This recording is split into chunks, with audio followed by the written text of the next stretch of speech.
He's in a bad, terrible, bad.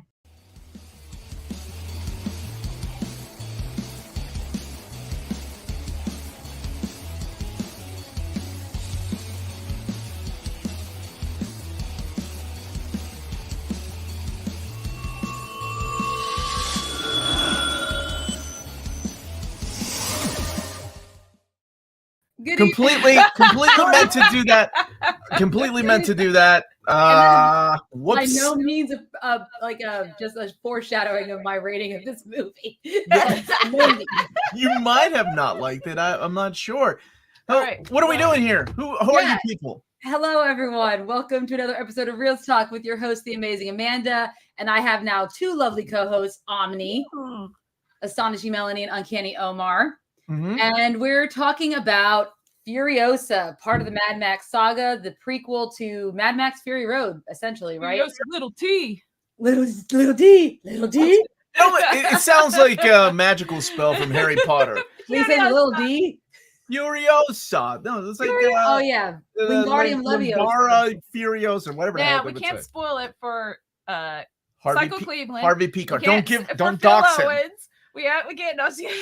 Look, let me tell you something right now. We're not worried about spoiling. Phil doesn't care. Phil, when's the last year you went to the movie theater? And how is everybody doing this Friday evening, Friday afternoon, wherever you're from? Amanda, this is your show. I'm sorry. Go ahead. No, you're fine. I want to know the last Mad Max film that Phil went to see in theater. I bet he went to go see the first one. Thunderdome. I bet he saw Thunderdome. There we go. Beyond the Thunderdome. Because Tina Turner's legs. That's why you go see movies with Tina Turner, her legs. It looks like a Pokeball. It looks like Chris Hemsworth standing on top of a Pokeball. Doesn't that look like it? Might does be. look like, yeah. Okay, sorry. Wow. The Jack symbol looks like a Pokeball a little bit. Look at this. Omar, we want a toy show with you and Super Saiyan D, Tyler and Omnidog. Tell Tyler to cancel all of his plans, including going to Florida, and make time for both of you. Omnidog's vault needs the return of SSD Tyler. Okay, I'll let him know. I'll text.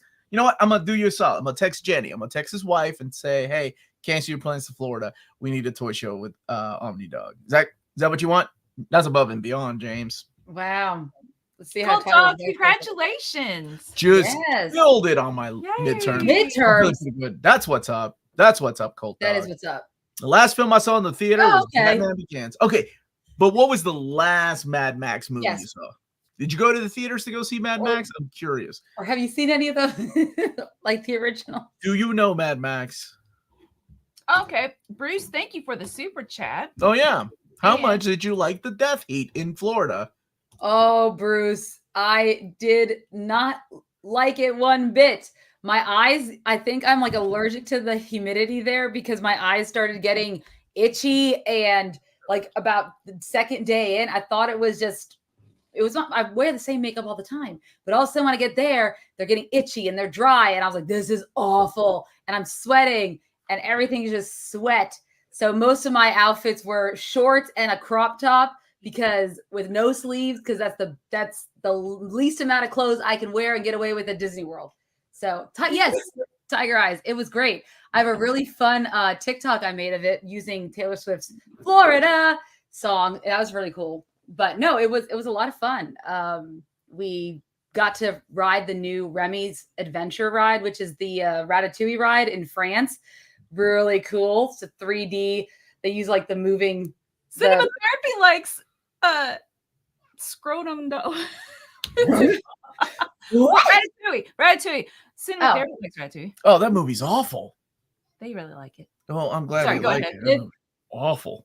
I'm glad you like it, right, though. Yeah, I mean, I've got a little rat that's going to sit on my shoulder. I should have brought him in here, but I did not. My Central Air went out on Wednesday, just replaced today. What did you do, Bruce? You don't play around. Go run like her. So you go to the hotel is where you go. Yes. In where now? In Florida. France. You're in France, Roy? How are you, Roy? Yeah, what are you doing in France right now?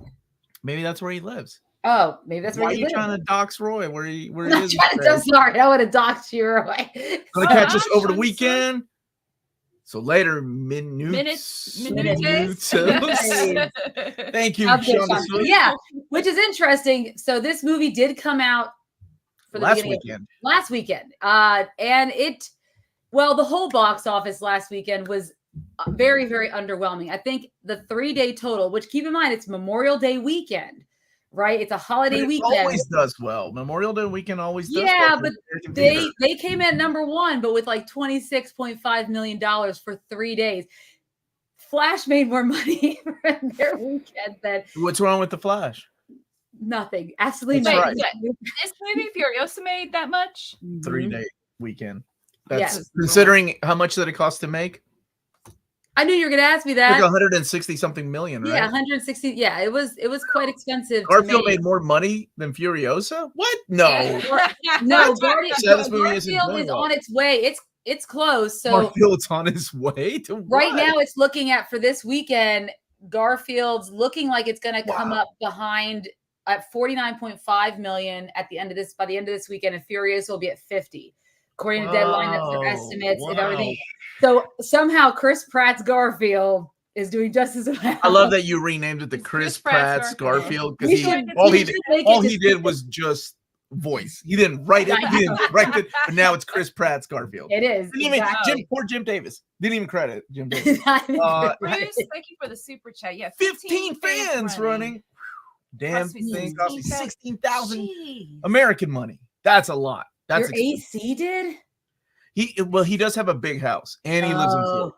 So, okay. Yeah, all those things do play a big And he's got pets, man. And you got pets. You gotta take care of your babies. Speaking of which, I haven't seen Bruce's dog yet, because we don't have any ranking, so I don't get to see Bruce's dog. Yeah, right. So there's a ranking. He has his dog. He always puts his dog at the top tier. We'll do a Mad Max ranking maybe another time. All right. So we are going to be talking about Furiosa with spoilers in case you haven't seen them. But if you're here and you don't care about spoilers, you just like to join in on the conversation, by all means, please join in. The movie theaters need to reevaluate their pricing. Yeah. I honestly, okay, I don't know about you, Richard. We live in a small town, and it was like $9 to get in, like in a movie. And no, it's not a fancy theater. Right? No, it's not. But it's not a $20. But it's also not a $25 ticket with recliners, and it's just become so difficult, right, to keep up with what you got at home. Like, you got a nice surround sound system with a big TV and recliners, and you're at home, you don't have to leave, and it's getting really strange and almost a little worrisome with the state of movie theaters, because I love going to the movies. I've stated that so many times. It is the only place I can lose myself unless I'm sitting next to Amanda and she's got all her alerts going off. Oh my god! Oh man, Pete Wentz just took a dump. Oh man, and I'm like, what? It's true. There's someone I follow on Twitter who reposts and posts stuff about Fall Out Boy. And when we were watching the movie yesterday, I think like no less than I was just joking. I don't know if that's real or not. Oh no, it's true. I kept looking at my watch because it would vibrate. I'm like, how do I get the notifications off my watch? Like, you take the damn watch off. You take the damn watch off and you leave it at home is what you do. I need movie theaters need hi Omar, Melanie, and Amanda. Hey, hope Richard. you all were well. Thank you, Richard. We are doing well. It's Friday. It's Friday, but it is an interesting predicament that our theater exhibition is in, because it's not just keeping up with technology. It's what are they getting as far as their revenue, their cut from the studios, and isn't it known that movie theaters get most of the revenue from the sales of concession, right? Like popcorn and soda. And if you live in a small town with a small theater, that is what's really keeping them going, because there were 5 people, including us, in the movie theater. And I didn't even know there was somebody behind us. So I stood up at the end watching the end credits. And then Amanda was like, there's somebody behind us. I was like, oh. And we like talked pretty much about the entire movie. So I'm pretty sure that people around us. Inside Out 2 are the theater's only hope. Not joking. It's up there. I was going to say Deadpool and Wolverine. I think Deadpool and Wolverine, but that's before the summer, though, right? Is that technically a summer movie? July. Oh, no, that is summer. Yeah. That's already summer. Yeah, I think that week, I think. If that movie doesn't do well, if that movie doesn't get people out of their homes to the theater. Deadpool or Inside Out 2. What the hell do you think I'm talking about? Then if that movie theater isn't packed, then there's something wrong. Like oh crap, the movie theaters are in trouble. Also, all the movies going to video on demand a few weeks later doesn't help. No, it doesn't. It doesn't. Well, and a lot of the times and I don't understand why they're doing that. I know this has nothing to do with Furiosa, but it is interesting because we already know their streaming models aren't working as far as bringing in profits. We've already seen that to the point where now they're all starting to bundle together and becoming cable once again. So I guess maybe they are banking on people would just rather rent it for $19.99 on Apple TV or Amazon Prime instead of buying a $19 ticket per person. Yeah, it's hard to take like a family of four, like Bruce mentioned Inside Out, right? Yeah. So a family of four, if you go to a theater that if you live in a big city, you're looking at $20 a pop. That's $80 just for your tickets. Plus popcorn, because you know them kids gotta have popcorn and they ain't sharing, so that's 2 buckets. Yeah. And then you know your drinks, like it gets expensive. You Yeah, gotta have a hot dog. If they sell hot dogs, that's like a $35 meal right there. But let's talk about Furiosa, and then we'll talk about the state of movies because that's a really good topic. I think we always love talking about my prediction: the theater is not going to be packed. Phil Owens, how dare you, sir? I don't know. People are really excited about Deadpool too, and but being excited I don't and think actually that showing rated up R makes a difference for Deadpool because the Deadpool 1 and 2 made a crap ton of money. They did for a rated. Didn't Deadpool 2 break a record for rated R movies? Yeah, it almost came out at it's the 9th It broke highest. the Matrix record because It's Matrix the highest had ranking. It's the highest rank. It's the highest grossing rated R film of all time. That's but Mrs. Wells showed it to us. Okay. Okay. So, well, your mom's text just threw me off. Okay, Amanda, take it from here. All right. So, yes, we are talking about Furiosa, which came out last week. We're just playing catch up since I was in Florida. Okay. This is How'd it go again? No, please don't. Florida. I'm gonna find Florida. No, both one of you hell of a stop. drug. All right. So it is directed by George Miller, written by George Miller and Nico Latharis. It is produced by George Miller, of course. It is starring Anya Taylor-Joy as a younger version of Furiosa, who was originally played by Charlize Theron in Mad Max Fury Road, which we all remember the controversy when she was first cast. People are like, why don't you use Charlize Theron and just de-age her? And George Miller was like, I just find it, like I believe that de-aging technology is still part of the uncanny valley. It's just not that realistic. And we've seen it. I mean, some of it works. Like, I still think Robert Downey Jr. in Avengers. But it was a small piece of the movie, not the entire Oh, movie. yeah. But I mean, never mind. I'm not going to go. I looked up that. Oh, I forgot his name. Shoot. I had something to contribute. Okay. So, Reboot, the show. This dude he's a storyboard artist, and he made this. It was called Bad Bob, and it's a Mad Max parody. Yeah. So he co-wrote Fury Road. Mm-hmm. Yeah. His name. Oh shoot! I just looked at it, but he didn't work on this. Brendan McCarthy. Yeah, that's it.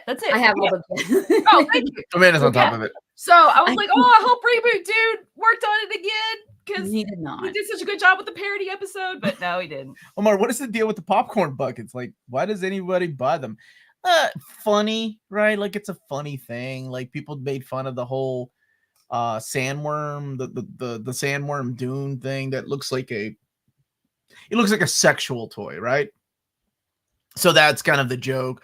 So Ryan Reynolds, I assume, with company thought, hey, let's have some fun with this and make it a Wolverine thing. Yeah. And so like I'm not getting I'm not gonna reuse it. Like it's funny at the time, but right. It definitely has that. Look at me. I have a what are you gonna do with it? Wolverine head that can give me head. Back here. I want an Optimus Prime trailer popcorn bucket. That's what I want, and I missed out on that. But that's a shame. Like, popcorn buckets like that. Yeah, there's definitely those things will sell. Ridiculous, but they will sell. You'll be seeing people walking around conventions with them and stuff like that.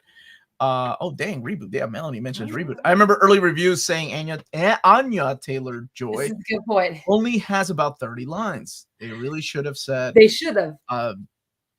They really should have said she appears 1 hour into the movie. She does. I was telling Melanie that she appears 1 hour into the movie. Yeah. So weird. A Mad Max movie without Mad Max. Actually, spoilers. There was a Mad Max cameo. Yeah. but they never acknowledge it because they can't, right? Because this is a prequel to the character that shows up in Fury Road. Yep, exactly. But their paths didn't cross until Fury Road. Yeah. So that kind of made me like an Easter egg. Yeah. Because you're focused on this character and Chris Hemsworth's character, which is named what? Dementis. Can we talk about the names of these people? Rectus and like Scrotums. That's why I said it earlier. That's it. It's because what in the world? Not unusual. They made a Star Wars movie without Darth Vader. Fact. That is a fact. They did do that. Yes. It is a Furiosa movie in the world of Mad Max. As a matter of fact, isn't it called the full title Mad Max Furiosa? No, it's Furiosa, a Mad Max Saga. If you didn't know, the guy who played Max is Tom Hardy's stunt double for Fury Road. That's freaking awesome. So it was. And John said that as well. Thank you, guys.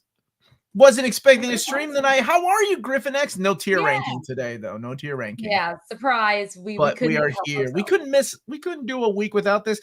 Now, when I'm in Japan, we may have to do a week without it. Or Amanda's going to get a co-host, a temporary co-host, because you can't replace the Uncanny. Get Chris Hemsworth as your co-host. What the fuck? I just said you can't replace the Uncanny. Cut out. Put him in here and break into our house. Put him in here. She doesn't need to break into a house. She can just have the code. Anyway, go ahead, Amanda. No. All right. So yes, we have Anya Taylor-Joy is playing the young Furiosa, and we have Chris Hemsworth playing the main villain for this particular saga. Obviously, in Fury Road, it's Immortum Jack, who does make quite a big appearance in this film because the whole idea is, how did Furiosa end up in the Citadel, in the wasteland, when she was living in the green place of many mothers?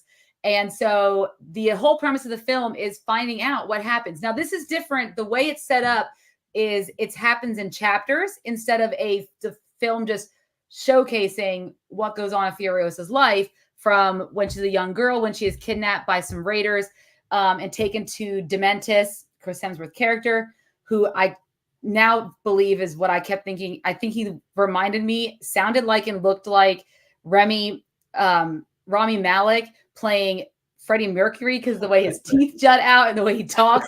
I'm sorry. It just reminds me. I cannot help myself. Or there's something else. There's someone else, another character. But anyways, it doesn't matter. It's neither here nor there. Someone named Nigel. It just reminds me of someone named Nigel, and I don't know why. I can't think of the character, though. Anyway, so she is taken to this warlord named Dementis, who is played by Chris Hemsworth. And her mother tries to save her, but unfortunately, her mother does not survive this ordeal, and her mom was a badass sniper. Oh yeah, she was. Dude, her back was burning, and she was still right. That was an awesome shot. That was an awesome shot. Yes. Like when her mom is riding on that motorcycle to protect her child, and the back is burning. That's pretty badass, man. I know. I would not want to mess with that woman.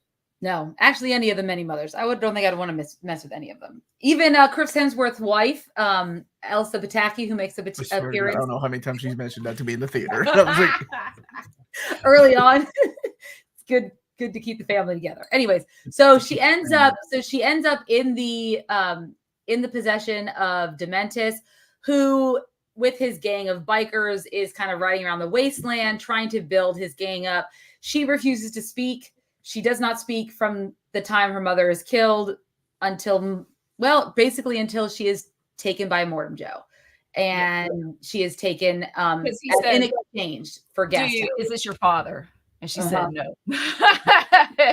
That's when she first speaks. That's when she first That was pretty cool. Yeah, it was. Well, the first time she speaks because she speaks in the beginning. But this movie felt like a solo movie, but with sound effects. Yeah, that's a very good way to looking at it. So basically, Dementis is he wants to take over Gastown, which is, you have Gastown, Bullet Farm, you have the Citadel, and so he's trying to take over Gastown, and they're able to finagle some kind of a deal with Immortum Joe in exchange for his mechanic.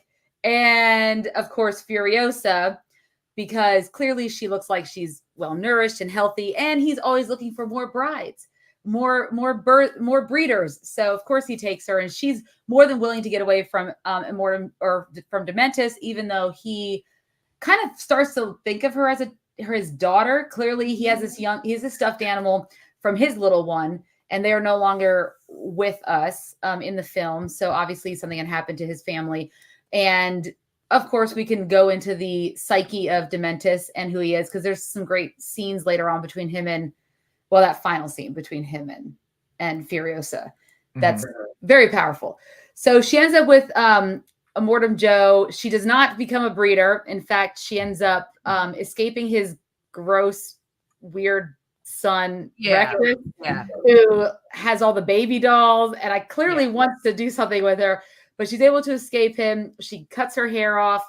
That was so smart. I know, like, right? She didn't wear this wig so that when he grabs it and not holding her, she can run away. I was like, oh my God. And then, sorry, just really quick, and then the scene where he throws it over the edge and it's got the tree branch and then it grows. The passage of time. Yeah. Oh, that was really cool. That was pretty. Yeah. It was really good. It would be cool to see like birds making a nest. But I guess there's really quick before we go any further. It is kind of crazy. Somebody said, they're talking in the chat. They're talking about the Mad Max franchise and how this too bad the movie flopped because it risks the future of the franchise. Yeah. The second Mad Max movie, Road Warrior, made $23 million worldwide. When the first one made $99 million worldwide, which is insane for the time. Yeah. The third one made Beyond the Thunderdome made $36 million. So like this, it was like the middle one, which isn't that great, but I still liked more of them. No, Beyond the Thunderdome has a nostalgic place in my heart. That came back a little stronger. Still not enough, I guess, for them to continue the series, which sucks because imagine how much we could have had with George Miller, but behind the wheel, if you will. Kind of like what he's doing now, which I'm hoping they continue it, and I'm hoping we do get a return of the character Mad Max in another installment. Because there's only really one story to be told for this character that happens before. You could tell a sequel of this, Furiosa 2, but it would have to happen after Fury Road. Yeah, of course. And now, if we have to keep in mind, Mad Max Fury Road opening weekend only made $45 million, which, yes, is $20 million more than what this one made. But again, still only $20 million more. And its overall gross domestically was only $154 million. But worldwide, it was like 360 something million, which is huge. Yeah, but still big deal. Yeah. Like, for a movie that opened up at that time. So I don't know. I'm not saying that this one will make as much. I don't know, just based on what happened this weekend. Bruce, thank you for the super chat. Warner Steel Theaters, if flop 3 weeks after opening till digital, 6 weeks if it hit. So this should be on digital June 14th. Wow, that is too quick. That's crazy. Because if that's the mentality, then like you're never giving anyone a chance to see it. Yeah. Or I don't know. George wants Kojima. I saw that he wants Kojima to make a Mad Max game, and I was like, that's actually perfect.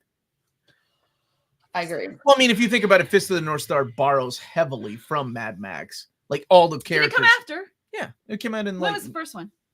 1985, around 1985, 84. When Mad Max, of course, premiered. When was it? Like, what was the budget? 80.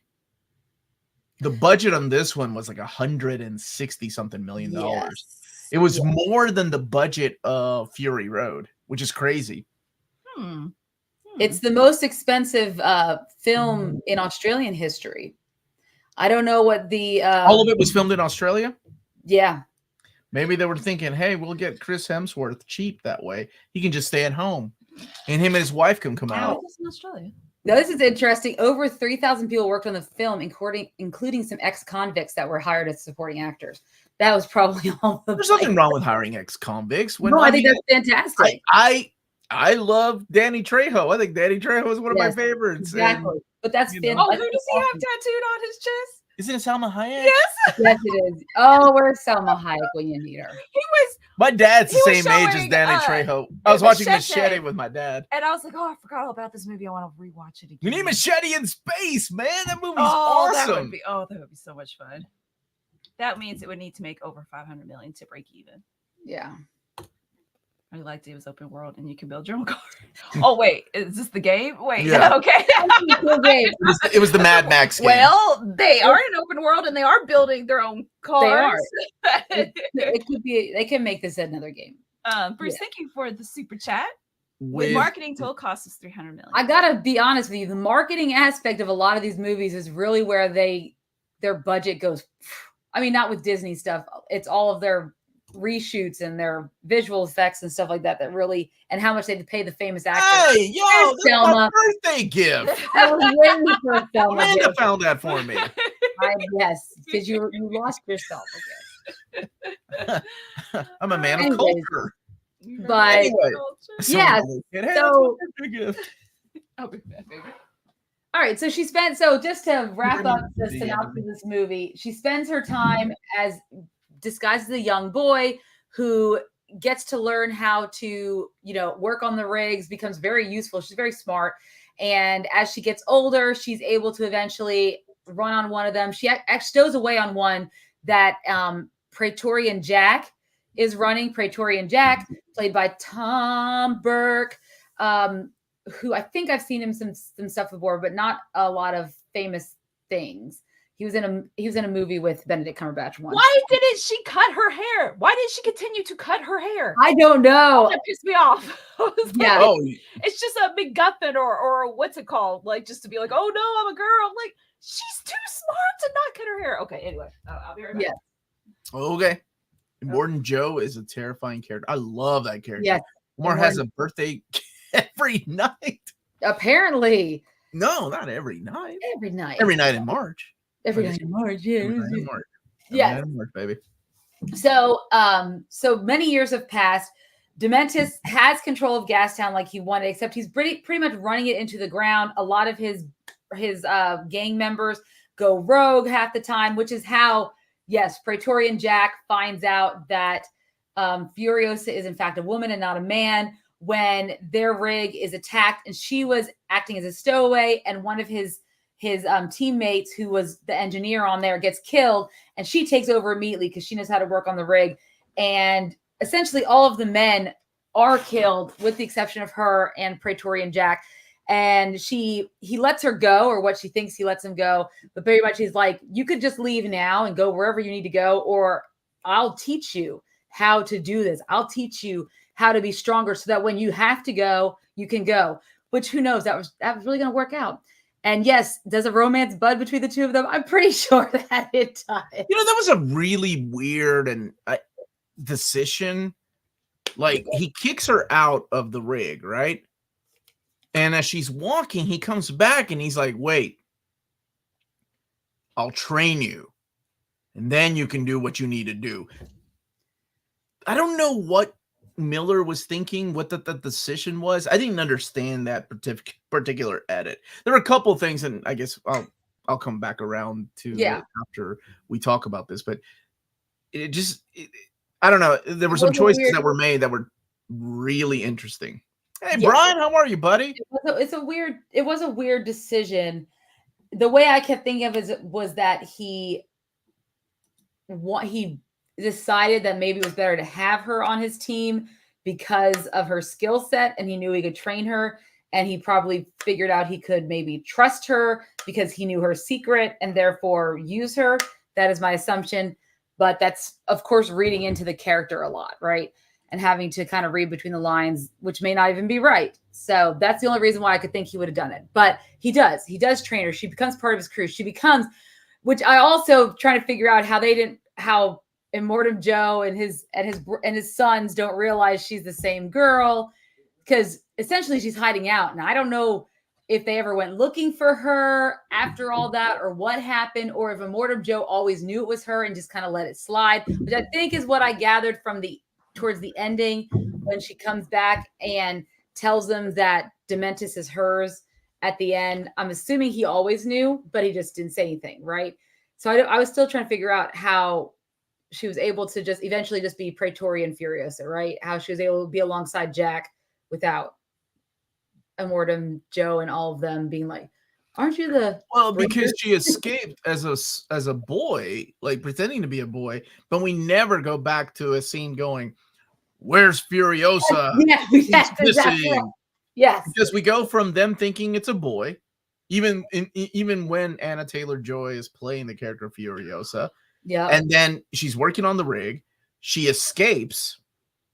You know what? There was never a scene that goes. Is there? I think it always involves her. Are there any cut scenes where like it cuts to like what's going on at the same time somewhere else? Yeah, it's always supposed that's to how the movie keeps moving. Unless it's Dementis, unless it's his character. Because that's true. Yeah, that's true. Yeah. Because when they were hijacking the gas tank thing, Yes. she wasn't there. Yeah, exactly. But, yeah, for the most part, it wasn't like, okay, this is what she's doing, but over here, this is what's happening. Well, with her mom. Well, okay, you get my point. Yeah, I just read Chris Hemsworth's next movie is Transformers G.I. Joe. Is it really? Oh God! Who's he gonna play? Are you kidding?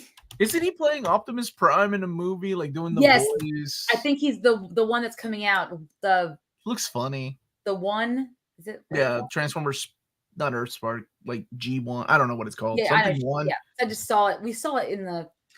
Hey Matt, how are you? Yeah, other people in the chat were talking about how great Hemsworth was. He was great. Oh, he was fantastic. From For a those who are storyline, not familiar with what he looks like, go ahead. Wanted to get rid of her, threw her out, thought she isn't going to survive or stand a chance, so he decides to train her. I just thought it was an interesting take, like a decision. I mean, it's a small little gripe, but yeah, there's a couple of other scenes. I felt like that was really quick. I'm like, what? Like, he just threw her out. Well, because we don't see it from his perspective, right? He just comes. However, I changed my mind. Like that, so, and you could, you gotta make split decisions, guys. Okay. All right. But essentially, there's word that Dementis, they're trying to take over Bullet Farm. He's trying to go after the Citadel. So essentially, they're trying to get to Bullet Farm first. And of course, he's already overrun it, which causes this big fight scene, which happens. This is, there's the parallels where Furiosa can never turn her back on people that she cares about, right? It happens in the beginning of the film when her mother tells her to keep driving, and instead she turns around, runs over to watch her mother get brutally murdered. We don't see it, but that was a really cool way of framing it, though, like with it, the reflection in her eye, and then it went in, and like, that was really good. Like, but we don't, and so that's how she ends up with Dementis, and then in this particular scene we're talking about, she, Pretorian Jack gets kind of stuck on the other side of the gate in Bullet Farm. And he purposely put her in the secondary car to not let her drive the rig, because I think he kind of thought maybe there would be an ambush, so he wanted to make sure she could get away, and he wanted her to run, but of course she doesn't. She goes and she tries to save him. She's able to at least help him escape Bullet Farm, but they cannot outrun Dementis. And we get to watch this awful scene of Dementis, who of course does not know who she is because now she's an adult. He hasn't seen her since she was a child and taken from him by Mortem Joe. And all he knows is that her and Pretorian Jack clearly have a relationship. And he's like, there's no hope. He takes him and then he tortures Pretorian Jack, where he has his buddy drag him around with the bike and the dogs are chasing his body. And what an awful way to die. It is. And she ends up cutting her arm off as she's hanging there, made to watch. Is it Pretorian Jack or Joe? Isn't it Joe? I thought it was Joe. Jack is the driver. Joe isn't it? Mortem Joe is Joe. Yeah, is the main. Yeah. So so she cuts her arm off with the map to the stars constellation that she had, and leaves it dangling there. And they go after her, but she ends up going back to Immortum Joe. And that was the part that I was like, somebody had said, when she goes back, maybe they just were looking for her and gave up. That is true. The son of Immortum Joe, Scrotum or Rectum or whoever, he grabbed her arm at one point, right? When she was pretending to be a boy. But like didn't see the star she map. had was something it on like it. I didn't quite catch how she just had it covered up. Yeah, she had those gloves on, and that's why. Because they were working. He didn't have enough time to he's like then his brother's like, what are you doing? Like, get back. Like, yeah, exactly. That was really cool because everybody I thought, this is how she loses her arm in that when the car wrecks, right? Yeah. But no, she herself cuts her arm off, just showing what kind of character she is. Exactly. So going back to Immortum Joe, she tells everybody like, hey, so this guy is trying to double cross you, and this is what's going to happen, and they have a plan. Go ahead, Amanda. What's the plan? Anyway, so the plan is they're going to make it so Dementis pretends that he's burning Gastown in order to draw Immortum Joe out. But of course, Furiosa being the only bright person, because I guess, I don't know if it's inbreeding or the fact that Immortan Joe's sons are just doofuses. But they're like, a lot of people in this apocalyptic future are kind of stupid. Yes. I mean, even in the original movies, right? Okay, so it's just, that's what happens. Yeah. Besides whoever the keeper of the history, and then Furiosa, and Mad Max, I guess. So she's like, no, you cannot go there. This is a distraction. And he's like, we're going to make them think we're going there. So of course they do that, which then begets the 40-day war between Dementis and the Citadel. And at the end of it all, of course, Dementis runs out of, people, and he's trying to escape. And of course, Furiosa goes after him. And we get this amazing scene where she does finally catch up to him. And it takes him a while to figure out who she actually is. He thinks that she's only trying to get revenge because she killed her lover, or he killed her lover. But then he realizes who she is this entire time. But he has some really poignant lines about how killing me is not going to, ever replace what you lost. It's never going to fix anything. And he tells her that she's going to become like him. Exactly. Goes through with it. Yes. And of course, according to the history makers, there's many ways that the story is told of how he dies. Either she just killed him and buried him, but I like the ending of how it happens. So something that we didn't mention is that her mother had given her this seed, right? And told her to keep it with her and plant it, when she's ready. And it's when she finds home, she said. When she finds home, right? The plant when she finds home. So she ends up, according to the legend, she ends up taking Dementis back to the Citadel and pretty much planting it in his pelvic area. Yeah, in his scrotum. So he becomes like this necrotic, like he's still alive because he's these nutrients, but he's dead. It's weird, but this. I wonder if there was any science behind that, like studies done at a university. Are you looking it up, Amanda? Please don't look that up. James, look it up. James, can one grow? Like, yes, I've seen videos out of a human body. I mean, it is like nutrients and stuff. I mean, I don't think that's how it works, but I don't think he would stay alive. Yeah, while he's getting eaten by maggots and something. And so eventually, she does become an remember. I don't know either. She does become an imperator. She gets her own war rig, but as time grows, when the final fruit, like the first fruit gets grown, she tells him, this is not for you or for me. And she goes, and this is where it starts the journey of what we get to see in Mad Max Fury Road, where she takes that fruit and then she takes the wives and absconds away with them. And that is the end of the film, which of course is when we stood up and didn't realize they were going to start showing scenes of Mad Max Fury Road in between the credits to a certain point, and everyone sat down and waited to watch it. So we had to sit down and wait to watch it. Yeah, I didn't know there were people behind. Oh, it was so metal, Nuber. You're right. That was a great revenge. I mean, isn't that what Mad Max is and George Miller? Like, I mean, it's exactly the way that I could see getting a revenge in this particular world. I don't know if I got used to it, but the way that it was shot with missing frames, making it look like a silent movie, sometimes worked with me and other times it didn't. It was almost a little jarring. Everyone knows human bodies are great fertilizer for peaches. What kind of gift do I get for that? Okay, that here we go. But I would always take even while you're still alive, Bruce, is it true? Can you? Yes, I heard that Charlie Hunman. That would be fantastic. Is going to be in Criminal too. Yeah, there was like missing frames in between like shots to kind of make it move at a different speed, and it just felt a little jarring at first. And I don't know if I ever got used to it. Like, I thought it felt really strange at points, and then at points it didn't matter. That was like one of the things I didn't like about it. Cinematography, though, this movie was beautiful. Like shots of her, even like the gruesome death scenes. Yeah, sped up action sequences didn't really work with me. I'm glad that it was nostalgic for you. I don't know. I didn't think there was a need for it. I felt like it was more tame than it was in Fury Road. Like that was a little bit too much sometimes, just for me. Mm-hmm. But I like like it was toned down a little bit, I feel like, in Furiosa. Would you suggest watching Fury Road again before Furiosa or after? I just watched it after. I didn't have a problem. I want to watch it after. Yeah.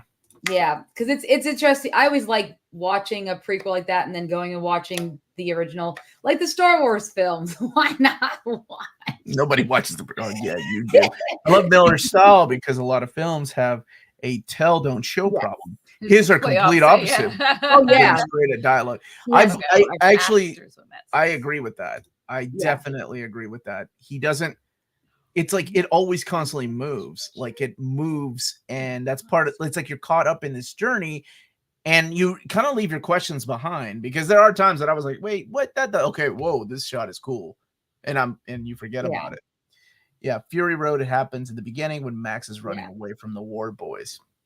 So James' opinion is everything looked great. The plot was weak. It needed more meat on it.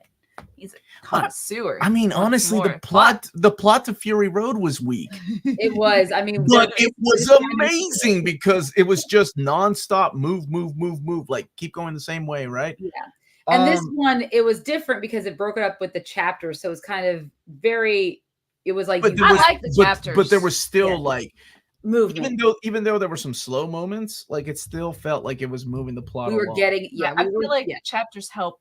It's slow. And that helped it not to be too slow with the. It helped to show the passage of time, right? Because we aren't gonna. Because unlike Fury Road takes place within a very certain set of time. It's not like anyone's growing. Yeah, right. This one we have to get from when she's a child to when she's an adult. Which yes, it took an hour for her to get from when she was a child, which is fine, to when she was an adult. I was like, this girl, her name is Isla Brown, and I don't think I've ever seen her in anything, but she's beautiful. And slow clap, James. Yes. Oh, no wonder. You agree with what James said, Amanda? You heard her, James. She agreed. She said yes. No, I did not. Yes, that's not true, James. No, there's plenty of people who do chapters better than the Justice League. Justice League was awesome. That movie was a 10 out of 10 or 9 out of 10, whatever I gave it. Yes. She was in Everything Everywhere All at Once. I like the chapters of that. Okay. Yes, that's perfect for Everything Everywhere. She was in 3,000 Years of Longing, which was a George Miller film. Yes. See, Fury Road was more focused on action, which is why I loved it. Furiosa was more story driven. The chapters also made me feel the length, but it was very fast paced film. Outside of that, I think Snyder Cut trauma. Who doesn't? Zack Snyder's a person. That's right, baby. There's hashtag Snyder Cut. Zack Snyder's a blueprint. Everyone go watch Rebel Moon. Thank you so much, guys. Tell me if you still think this. I'm gonna give Amanda a meltdown. I love it. Where y'all at? Where's the Snyder Bros at? Because of the show, I think I'm gonna buy Amanda a shirt for her birthday. Snyder Bro. Snyder Bros at. Where are my Snyder Bros at? Yo, man, you wear that shirt in Florida, Amanda? People be like, "Yo, Snyder Cut, right?" Yeah. No. Snyder. Maybe they'll think it's like a pretzel company, isn't it? Snyder's brother. What? Nobody says that about pretzels. Anyway, you wear Lord of the Rings cut. What did you? What did not work for you, Amanda? What did not work for you? So I guess for me, what didn't work, like Nuber said, it did kind of feel its length. Like it was a 2.5 hour movie. It did feel like a 2.5 hour movie. And that could have been just it could have been, I don't know if it was maybe it was the breakup of chapters, which made it feel like to me, that it was taking longer than it actually would have if it was just told straight through. But I understand why they're using chapters because it's like a saga, right? It's supposed to be like almost a story within an actual, So I can see why he chose to use that technique. But that could have, for me, that did make it feel like it was a little long. I was like, all right, when we get in the next chapter, so that I can. Are we almost done? How many chapters? I remember an hour in, I leaned in and I was like, where is Anna Taylor? Yes, it's been an hour. And I like this little girl, but that was Anna Taylor Joy. Yes, and I guess, and there could be a lot of plot holes or a lot of things that we're not told because it does seem like Melanie said we are seeing only mainly from her perspective once her mother dies, and it is now all her, right? And she doesn't speak, so we're seeing it all through her action. But there is things like what happened in the interim with Gastown and Dementis, and how did it end up to be like that? And you know, the 40-day war was so rushed because everything else took so long. There was this war that happened that felt rushed to the point where it was like they started the war and all of a sudden Demetrius is losing. And do we get to see her growth in the war? No. Does it matter? I don't know if it does. All we really care about is seeing her get her revenge, right? Is that all we really care about? So there's little things like that. Some of the plot, some of the parts of the plot that I felt we were missing, but it could have just been the way we were hearing the story. Because when I rewatched Fury Road, and I was like, damn, that's just like, because it is, and maybe it helps that it's just a certain period of time is just happening from the point she takes the women to the point where she, you know, gets to, well, finds the many mothers or what's left of them. And spoilers for anyone who hasn't seen Fury Road, which came out 2015, but it is like it moves fast because there is not a lot to cover, right? So it does make her, it does make the reunion with her sister mean more. When I watched it afterwards, I was like, oh, like knowing what happened to her mother. Oh my God, spoilers, Amanda. Damn it. Sorry. What? No spoilers if I forgot. This felt like it would have been a better TV show. Oh, like the way the chapter breaks are broken down. And because I wanted more of the story, but it felt like, does that make sense? Like it felt like a long movie, but I also wanted more. And then that means to me in my head, oh, that probably means this should have been a TV show. Yeah, I agree. Because, you know, like the beauty of Fury Max was the action. It was nonstop. You watched that in the theater and you were like, holy crap, look at that. Oh my God, that guy's jumping with a guitar. This is fucking amazing. Like, it's just crazy. Yeah. And then with this, it's a lot of cinematography and how the shots are framed. And beautiful cinematography. But gorgeous. Yeah.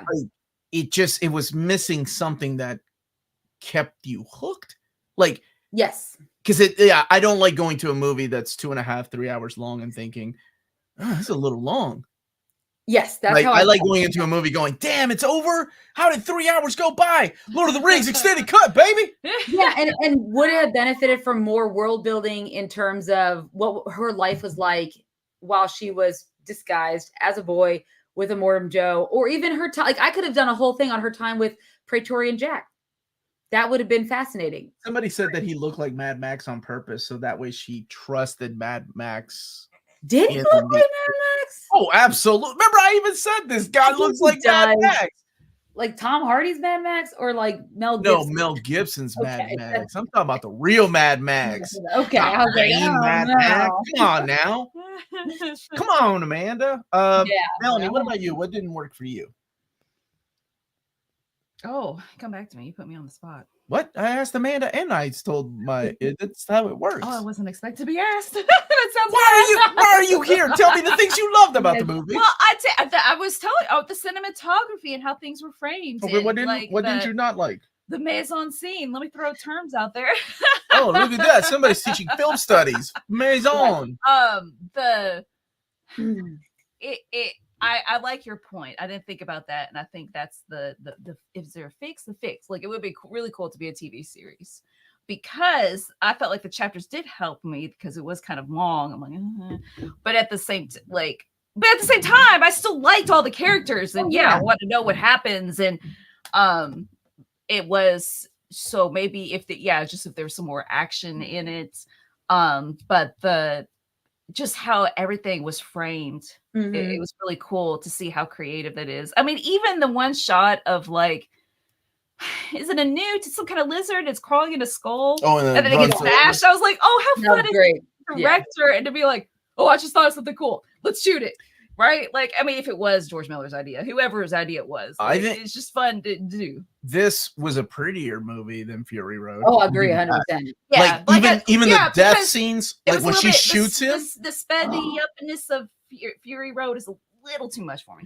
Like the scene where she's in the desert and she's got this cloak and she's walking towards his tent. Gorgeous, yeah. Holy crap! The amount of time that took to just set the lighting and everything right. Yeah, because that wasn't CG. That wasn't a green screen. That's real people.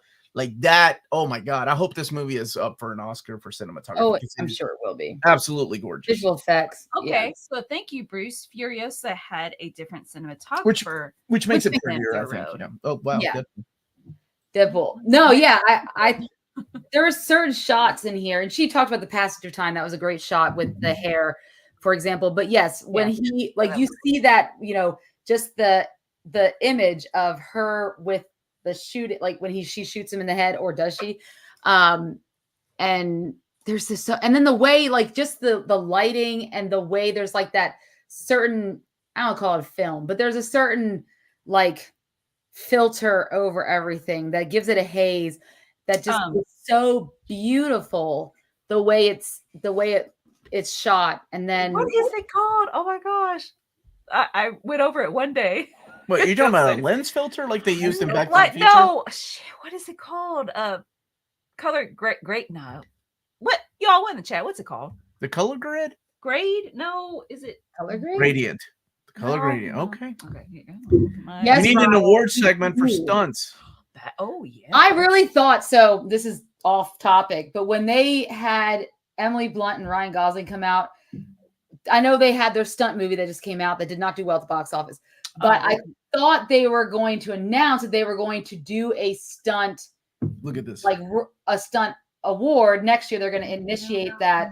No, instead we're getting best casting director or whatever, best whatever. Not what I thought they were going to say, but instead it was just a little like, hey, let's just salute all of our stuntsmen. No, you should just announce that we're going to give them an award, because it takes a lot. Grayscale, grading, saturation, all these terms, I think, for filtering. So. Haven't watched the movie yet. Bye. Literature and pictures. How are you, Torsten? The Fall Guy was great. It was so much better than Furiosa. James, why can't you take a strong woman character seriously? That's the problem, James. What? Where's Bart? Cancel James. Wait, he's my oracle. Color grading. I'm sure it has. Isn't that what I said? I'm sure it has multiple terms. That's just the term that I use was grading. But that's what I said. That's what Phil said. If Sarah Finn doesn't win that casting Oscar, I cry foul. Matt. They're having a casting Oscar. Is that right? The new Oscar they announced for next year. Yeah. What year is this? Okay. Fall Guy had Emily Blunt. This got Anna Taylor-Joy. Anya Taylor-Joy was fantastic in this. Anna Taylor-Joy? Yeah. Demon Bear. She's the magic in Anya Taylor-Joy. It's Anya with the Y in there. Oh, it's Anya Taylor-Joy. She was in the Gambit. Like the Queen's Gambit. That's her place. Lexington, Kentucky represent, yo. Yeah, she was so good in Queen's Gambit. So good in that movie. The TV show. Okay, because she had the huge eyes, like she does in Furiosa. Okay. Yeah, she was born with those. She was also Magic in the New Mutants movie as well. She was. You probably know her from the phenomenal movie Split that we watched. Yes, she was the main. Yeah. Okay. And then she came back in Glass. Kill me now, Glass. Fall Guy was as good as Furiosa for completely different reasons. Yes, Queen's Gambit was fantastic. Oh yeah, Queen's Gambit is phenomenal. It had so many of those young British actors that were really ugly when they were young, but they grew up kind of hot. And wow, Judge Much? No, it's a thing. It's just I thought about watching what's that show? Bridgerton. Ooh.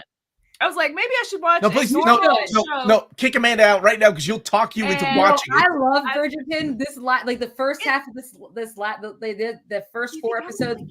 It's fantastic. Last Night in Soho. Dude, last night. Oh, and I love that other girl that her voice. Peaky Blinders. Her voice alone. I cannot remember her name, but she was also an old, really skinny white girl. I guess that's. Okay, that's Anya Taylor-Joy. I can't remember her name, but she's great too. The menu. Now, well, okay, since we're talking about acting performances, I don't think Chris Hemsworth did bad at all. He was amazing. He was fantastic. And this is me. Okay. I kept thinking Thor. He's just being goofy Thor. Oh. Like I could not separate even the way he spoke and his mannerisms. And I even thought of that. I was like, separate it. He's doing something else different. Is it because he's so muscular and looks like a guy? Just because in my head, like Chris Evans is Captain America. So he's creepy Captain America in Knives Out. Oh, I can't separate it. It gets on my nerves because I was like, he might be doing a really good job, but I can't tell because I'm just thinking he's Thor.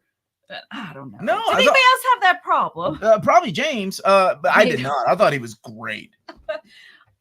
Yeah, this is. I remember seeing him. Like I remember, I walked out of a theater telling Amanda, you know, that guy is super good looking and cut as hell, and he's talented. That's not fair. Do better, Melody, Richard. Do better, Melody. Yes. Oh, that should be a T-shirt, Richard. I'd wear it around the house. Do better, Melody. But I do it when she's like doing laundry. Right. No, I was worried about the Thor effect as well. Now they did obviously the prosthetic nose and the teeth. The teeth were definitely prosthetic, but there was something about his performance. I completely I was like, this is good. I lost myself. And I remember, I don't know if anyone else had seen the, what is it? Last Night of Battle Royale. Is that the movie?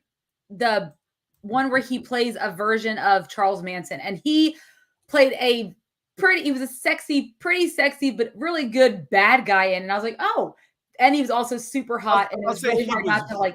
He's come a long way, because he was horrible in Cabin in the Woods. My daughter and I just watched that last night. Who?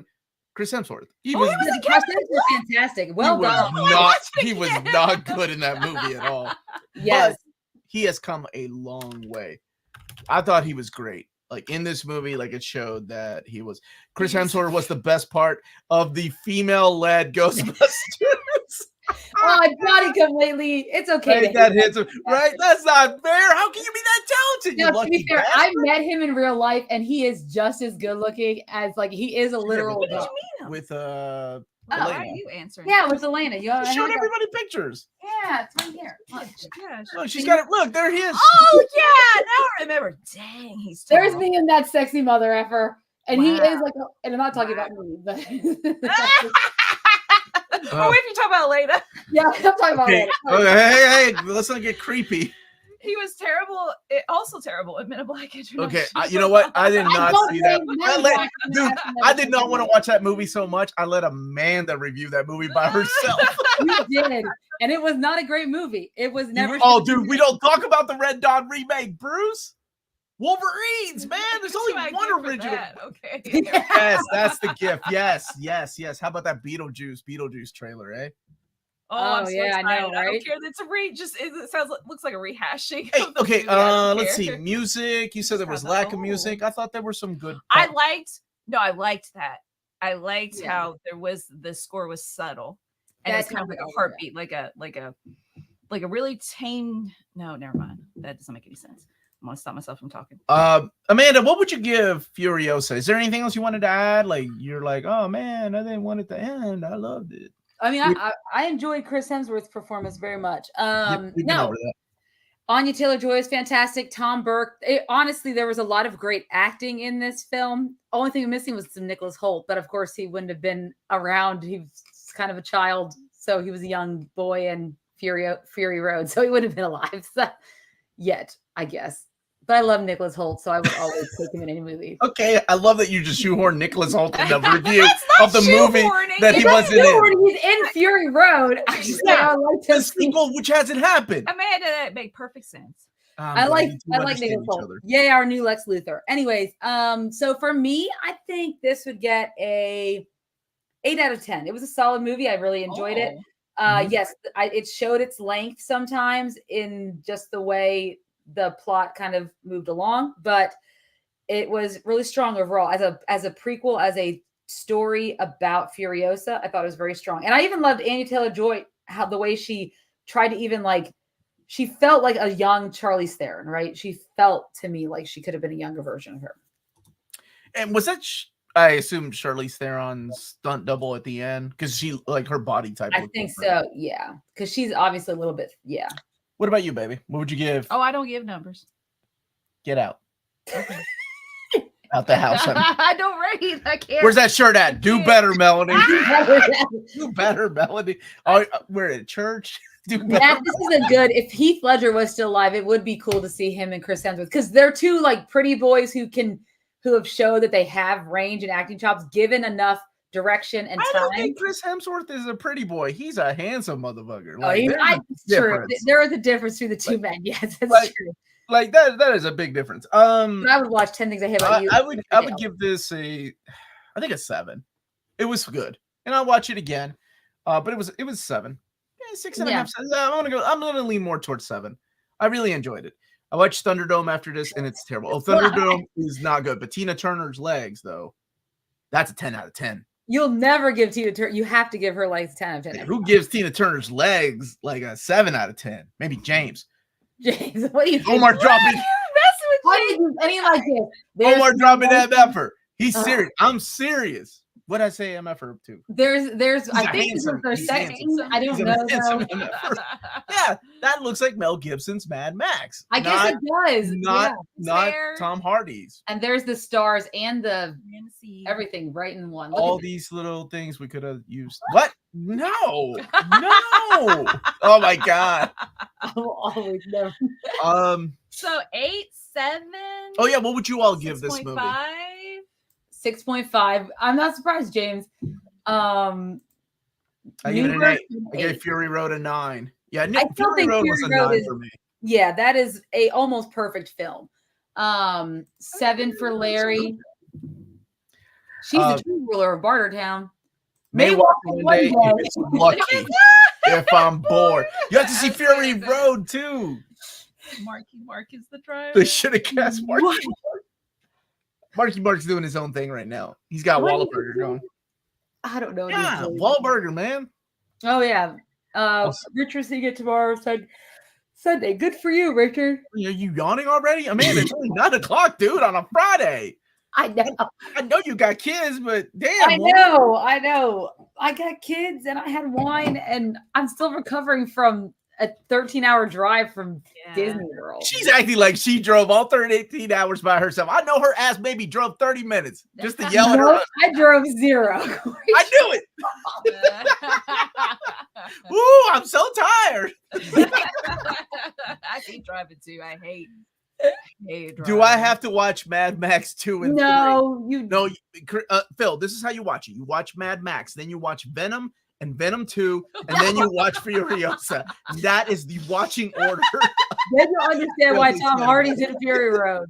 Oh my God. You're welcome. You're welcome, Phil. I just saved you some money. You can skip everything else. Just watch Venom and Venom 2. And get ready for that Venom 3. Bruce, thanks for the super chat. 5 out of 10, mostly because the damn one. Preview cop. Wait a minute, Bruce. All right, you pinged me for that. That's right, Bruce. Bruce still has some hookups. Unsubscribe. He says that every time I mention Venom. I can't wait to we do our Venom 3 review, so Phil Owens can join us for that because he loves me some symbiotes. I haven't watched Venom 2, have I? It's awful. I'm not. I don't think Amanda and I even reviewed it. I think we reviewed the first one, and I'm like, I thought the first movie was gonna bomb, and I'm like, what is wrong with people? How are people seeing this movie? We did not review. And people love Venom, and I was like, what? You said you didn't review the second one. We didn't review the second one. You're right. Maybe. Yeah. You know what? Maybe it's time we do it. Wasn't really that bad for it. Because what we we doing next week, Amanda? You gave us a whole plan. Did you notice that tone? Notice the tone. Snakes of Astronaut. Yes. 1 out of 2. We gotta wait. This might be a 3. 1 out of 3. Okay. Well, James Oracle was good in Extraction 2. He is good in those types of movies. That's just a given. He has a certain appeal for those action movies, but I very much appreciate, because also Chris Pratt has become like the action hero star, right? But he's still just Chris Pratt as an action hero star. But what I like about Chris Hemsworth is that he's really taking chances with some of the roles that he's choosing, and not just like, because he was Thor, I'm going to be an action hero. I like that he's going for villain roles, because it was Bad Times at El Royale. That was the movie where he had to play a Charles Manson-like character, and it was fantastic. He was very sexy too, very lean. Is that a review of the goddamn movie or Chris Hemsworth's body? I mean, Cynthia Erivo was great in it too. I mean, it was other people who were good in it, but he was as good as the villain. So he finished up by saying masculine neo archetype man's black hat. Okay. Oh, look, Bruce is back at work. He can't refute next Black week. hat, when he had pretend to have he has an American accent, and that was just not great. He had an American accent in Cabin in the Woods, and let me tell you something. He did not have an American accent. Now, the accent he had in this was fantastic. It wasn't an accent. That's how he talks. He's Australian. No, it had an accent, and it was not quite. It was different. Is that not? Oh my God, has Crocodile Dundee been lying to me? Isn't that how Australian not the same thing? No, it's not, because I've heard Paul Hogan's not Australian, is what you're saying. Paul Hogan, the Australian national treasure, does not sound like that. He had an accent. He didn't just talk with his regular voice. He had a different way he spoke. Okay, whatever. Bruce, thank you for the super chat. Thank you, Bruce. Yes, thank you. I'm back at work.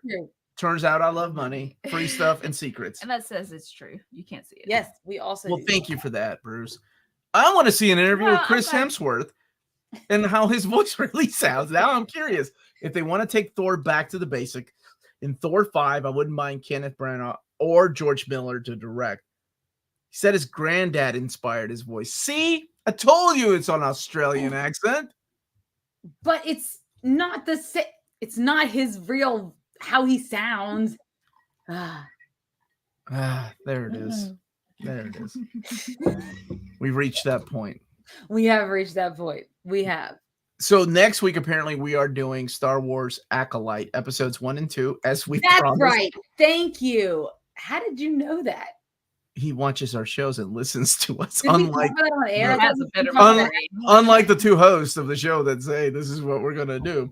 Yeah. What's the week after that, James? What did we do? No, we did. So the week after that, I thought we were going to do Doctor. Wait a minute. Did he really have a good American accent in Star Trek? I thought he got killed off like in the first. I mean, to be fair, Bruce, he was in it for 5 minutes. I don't know if that counts. I don't know. How was his body in that, Amanda? Let's rate Chris Hemsworth's body. He had a was it a yellow? The yellow captain. Yellow, yeah. Mm-hmm. I'm excited for Acolyte. Looks solid. I like the cast. I'm looking forward to it too. I know. Look, I saw just one trailer. That's it, and I was like, oh, it's Carrie. What's her name from the Matrix? Richard, I'll come back to your question because James has this. June 4th, Star Wars Acolyte, Disney Plus. Look at that. Boys season 4, Prime 16th, House of the Dragon season 2, wow. HBO 27th. The Bear season 3. I ain't gonna be here at 27. How are we gonna do a show on that? Bear will do someone else because I am excited. Is the whole season premiering with the Bear on Hulu? I like that. Nuber knows he wasn't in it for long, but he was still pretty jacked. James is the Zuli of the MC, Omnidog, Omnibro. Oh, you're cheating on me, James? Oh, you're everybody's oracle? All right. I see that. That's like Dick Grayson finding out Barbara's talking to Tim Drake, too. What's going on, Barbara? What's that about? So, what do you rate Something is Killing the Children on a scale of 10? I read the first volume. The first slip. And I enjoyed it. Love it. Oh, wait, I don't give numbers. I enjoyed it. Oh my God. Look, I'll give you a number. What do I have? I give it a 8.5 out of 10. I love Werther's artwork. I love Tynion's writing. I really like Erica Slaughter. She's a freaking badass character. And I think we should do an old reader, new reader on it if we haven't yet, because it's a lot of fun. We haven't actually. I would love to do that. But instead, we're going to do Batman Nightfall Omnibus Volume 1. Yeah, I'm working on it. I need to pick the date to do that. I thought you were going to do June 20th. Colin, James? Maybe? You're clear? How are you Yeah, doing? you're clear. Oh, yes, we're done. yes, we're clear. We reviewed it. Yes, but yes. Yeah, next week is Acolyte. Then the 18th, Amanda, June 18th. How do you not have your calendar? You said the 20th. I'm like, that's close enough. It's that week. It's that close week. enough. You can't do that to me. I live by my calendar. Okay, well, it's close enough. It's that week. But yes, you know how often I hear that? If it's not on the calendar, and I'm like, what happened? Acolyte's trailer gave me major prequel vibes, but reviews have been good. Well, here's hoping from the Legend of Korra. Thank you for that, Kane. And Bruce, thank you for the super chat. The neckbeards are definitely vicious against Acolyte. So happy that y'all are at least ready to give it a Wait a minute. Oh, what's the neck beard? I have some neck beard. Do I need to trim that? I genuinely don't know what that means. What's bear. Neck beard. Neck beard. I mean, I know what a neck beard is. Is it hipsters? I can't tell. I don't know. Amanda, what's a neck beard? Look at that face. James, grab that face. Screen grab that face. Like a deer caught in headlights. Okay, James. Dang, dude. Yeah, look at you. The soundtrack is good. Okay, a neckbeard is someone who says "milady." Hey! I say "milady." No, you don't. Are you talking about like Jeff from Community? Because that's what he always called Annie, milady, and she goes, "My lord." That's true. Because Alicia loves Community. Wait. There's a second part to that. Again with her. Oh wait. I'm sorry. Who doesn't know any milady? Okay, so basically not Jeff, Communities? because that's not a problem for him. Nick Okay, Beards so are not Jeff from Community. I've been called a Giga Chad. I'm still trying to figure out what the hell that means. We are learning so much today, folks. But speaking of X-97, I don't know if you guys had seen, but it's also the highest rated MCU project, beating out Endgame. According to what though? I think Rotten Tomatoes. So both critics and the according to Rotten Tomatoes, that's the highest score. Yes. Look at this adorable rogue that I found a pattern for. She's so cute. Her head and hair is so huge. Higher than Omar's Love and Thunder? Yes, I am fairly certain it is higher than his. What's higher? Shut up. Omar's Love and Thunder. I did not like that movie at all. She kind of looks like an Esper from Final Oh no! Did you know they're going to do a 300 TV series with Zack Snyder and talks to direct? Yeah, that's what the chat was talking about. X-Men 97 was 100%. Wow. You know what? At one point, Paddington Bear 2 was 100%. Yeah, you're so proud of that. Because he's from Peru. And then some a-hole knocked it down a few notches. They mean the people who are saying The Acolyte is horrible and a flop because it doesn't have a white male lead and the cast is diverse. Oh. That's a neck beard? I was like, I've done so many neck beards. I don't understand that. Well, now I gotta shave my neck beard. Do you really have much of a neck beard? How much of the Okay, both of you said it with the same tone. Yes, I do. I can grow a neck beard. Call you out on it. You don't have one at this moment, though. Yes, I do. Shave it. Where the is it? It's right there. This is my neck. That doesn't count. Does it count? It has to go. I think right here. Yeah. All right. I've got as much neck beard as See, Amanda does. If I just crush, you die. What? No. Omar definitely doesn't have one. You're dumb. Wow, this is my wife, everybody. Dumb. That's part of our dumb. that was part of our wedding vows. Did I call you out being dumb? Yeah. Yeah. Critics 99%, audience 94. So that seems, I think that would track. I'm curious to see what. Wait, hold on. I'm gonna look it up because it is the highest. The only person in the world that's like sometimes the animation it's a little choppy. Yeah, not when it's fighting. Yeah, you are the only person in the world. I guarantee that. All right, next Imagine Not. I told you. I'm not bullying him. Yeah. He's bullying us. Oh yeah, because he always starts it. Okay, whoa. Omar always starts it. Endgame only got a 90% audience score, so yeah, that tracks. Paddington Bear? No, Endgame. Oh, man, audience were harsh. Yeah. Oh, Paddington and Peru's coming out. Wait a second, but what about Spider-Man No Way Home is a 98% audience score?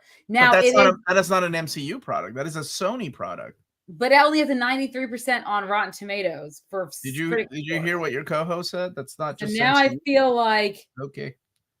What? I said that's not MCU though. That's a Sony MCU thing. Okay, well, hold on a second. One more thing you want to weigh in on next week's Reelz Talk. Call it on here. Okay. Oh, June 5th will mark David Lynch's first major media announcement since Twin Peaks, The Return, in which will likely be.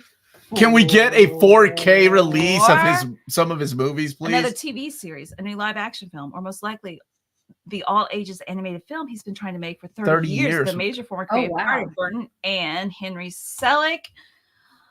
The Night Before Christmas called Snoot World. Oh. Wow, dude, I would be in for that. I'm a big fan of Lynch. And Richard says you need to get that shirt. What was it? I forgot what I said already. Be better, Melanie. No, mine's Be Better, Melanie. Yours is probably, I don't know, you're dumb.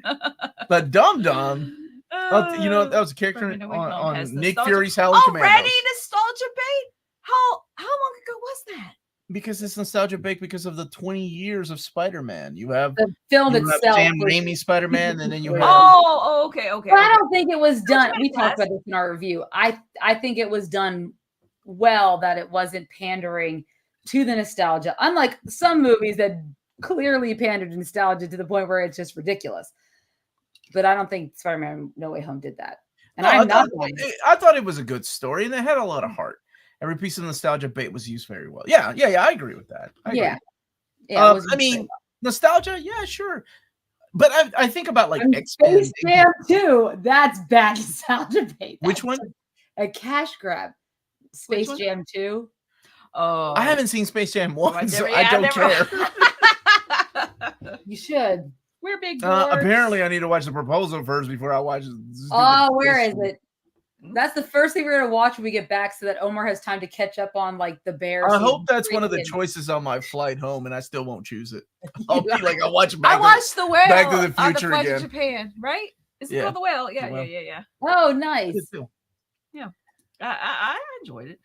Let's see, Bruce. Thank you for the super chat. Oh, When to Stream says Godzilla minus his digital tomorrow. No disc date yet. Did you see That's physical? A good movie. Did you see the physical release of Godzilla -1 in Japan? The metal case. No. It's not. It doesn't have any English subtitles, but I'm like, oh, I still kind of want it. It's pretty. I know the story. You're back at Duolingo. You can learn Japanese. The Flash was nostalgia bait. The Flash. I don't want to talk about the Flash. The Flash was. I would like to. In hindsight, I think I would have given that a lower score. What? Hey, James, what did Amanda give the Flash to remind people, please? I gave it 7 out of 10. They got Andrew and Toby to come back because it would have been Tom Hardy's Venom and Tom Holland teaming up. No, but that was a really cool part. That was so stupid that they teased Tom Hardy in the 616 universe, and then they were like, "Oh, he just hung out with the guy from Ted Lasso." Supposedly, there's going to be a kid Peter in Venom 3. Make it make sense. Is it the same? No, I don't think so. The same kid Peter that was born in Mad Max. Look at that. Amanda gave it a 7. She liked it more. Hold on now. You can't take it back, Amanda.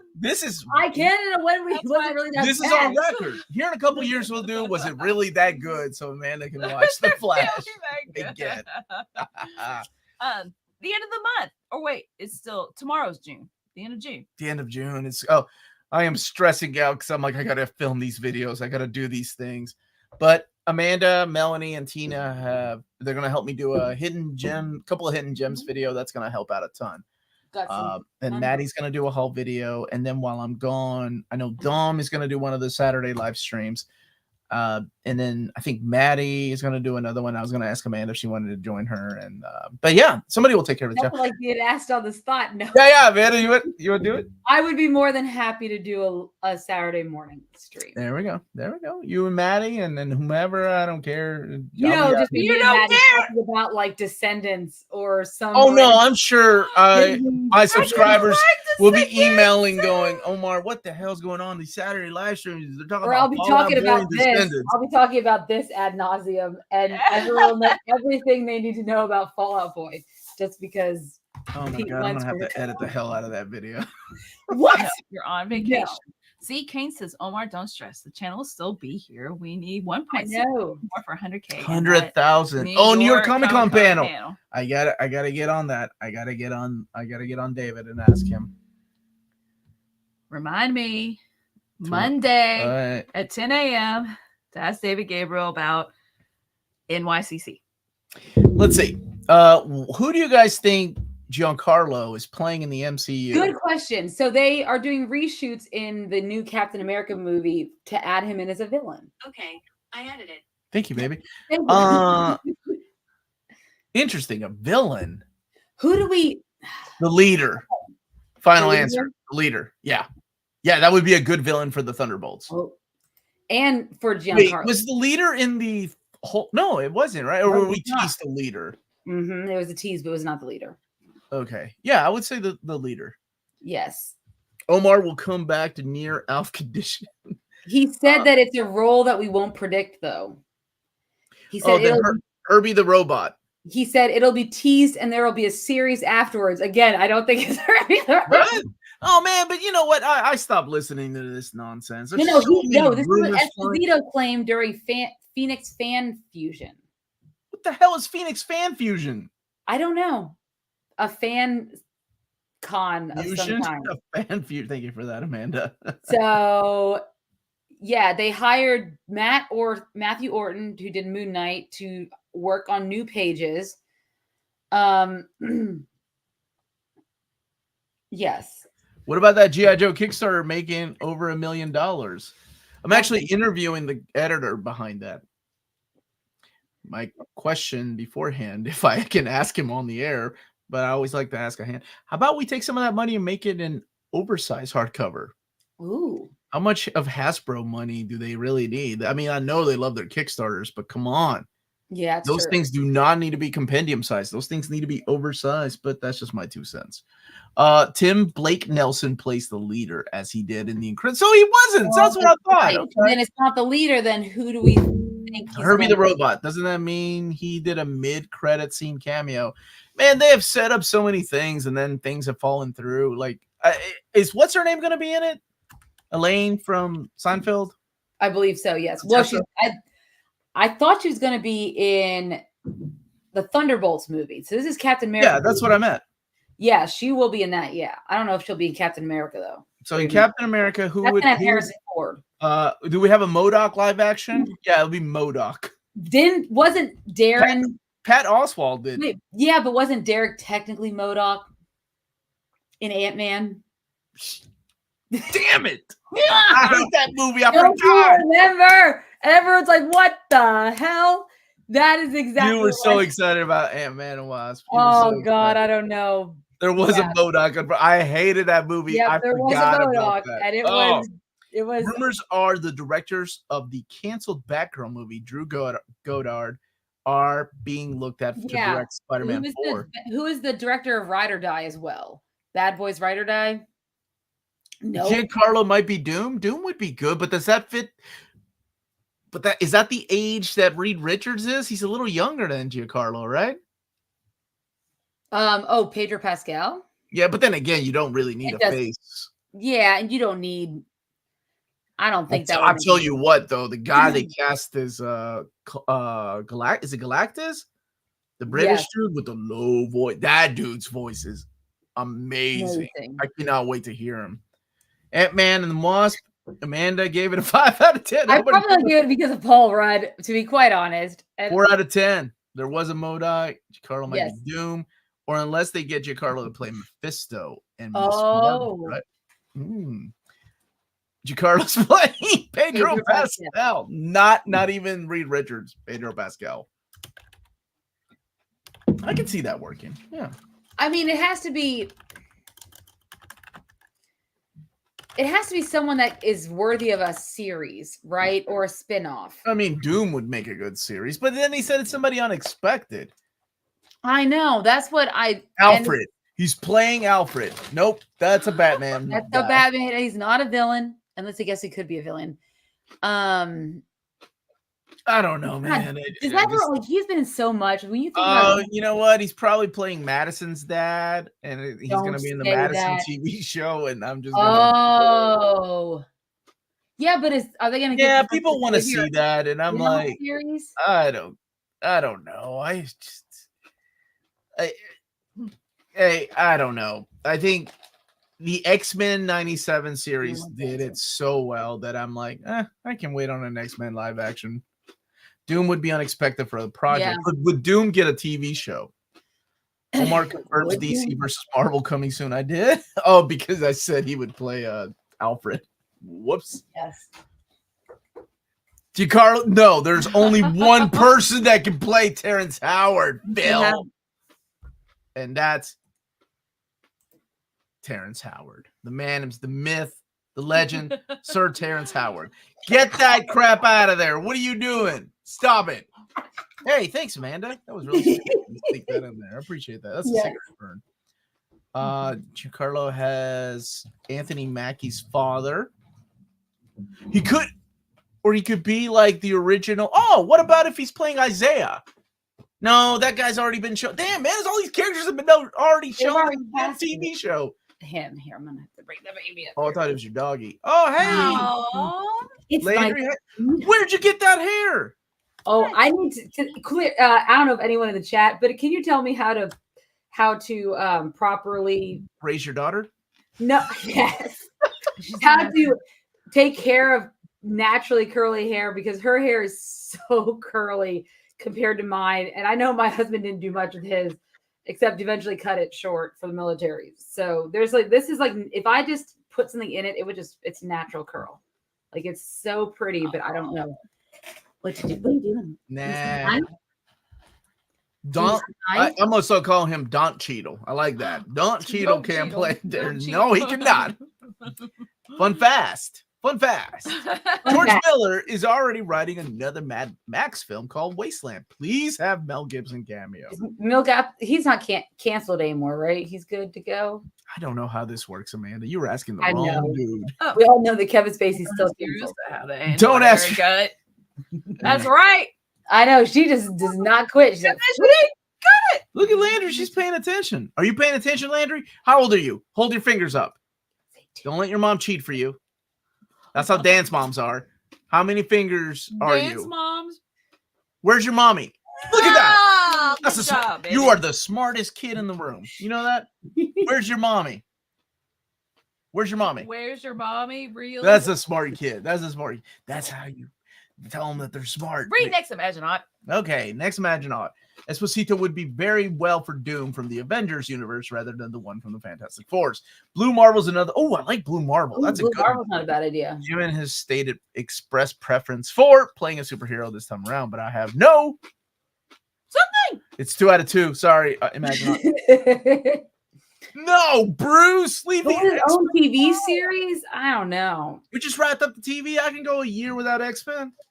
I don't know. I could go for more of sexy Magneto with that long. Hey, your daughter's in your lap, man. What are you doing there? Brosnan. Let me do. I want that. I want Pierce Brosnan as Magneto. Okay. Now, ever since I've seen it, now I cannot unsee it because he has that long hair now. That long. He does have long hair. Yeah. Hair. It's so pretty. Yeah. I always thought he was an attractive man. And I was like an 80-year-old, so clearly it would still attract. He's not 80, right? He's still looking dude for 80. Have you seen? That matters, man. Clue whether there's enough meat to the character's backstory to flesh out. But I mean, they can flesh it out in a TV show. He's playing Wolverine. Get with the times. I don't think so, Blas. I don't think you can get uncanceled unless you change. It'll be an X-Men character that he'll play. Thomas Ian Griffith from Cobra Kai as Magneto.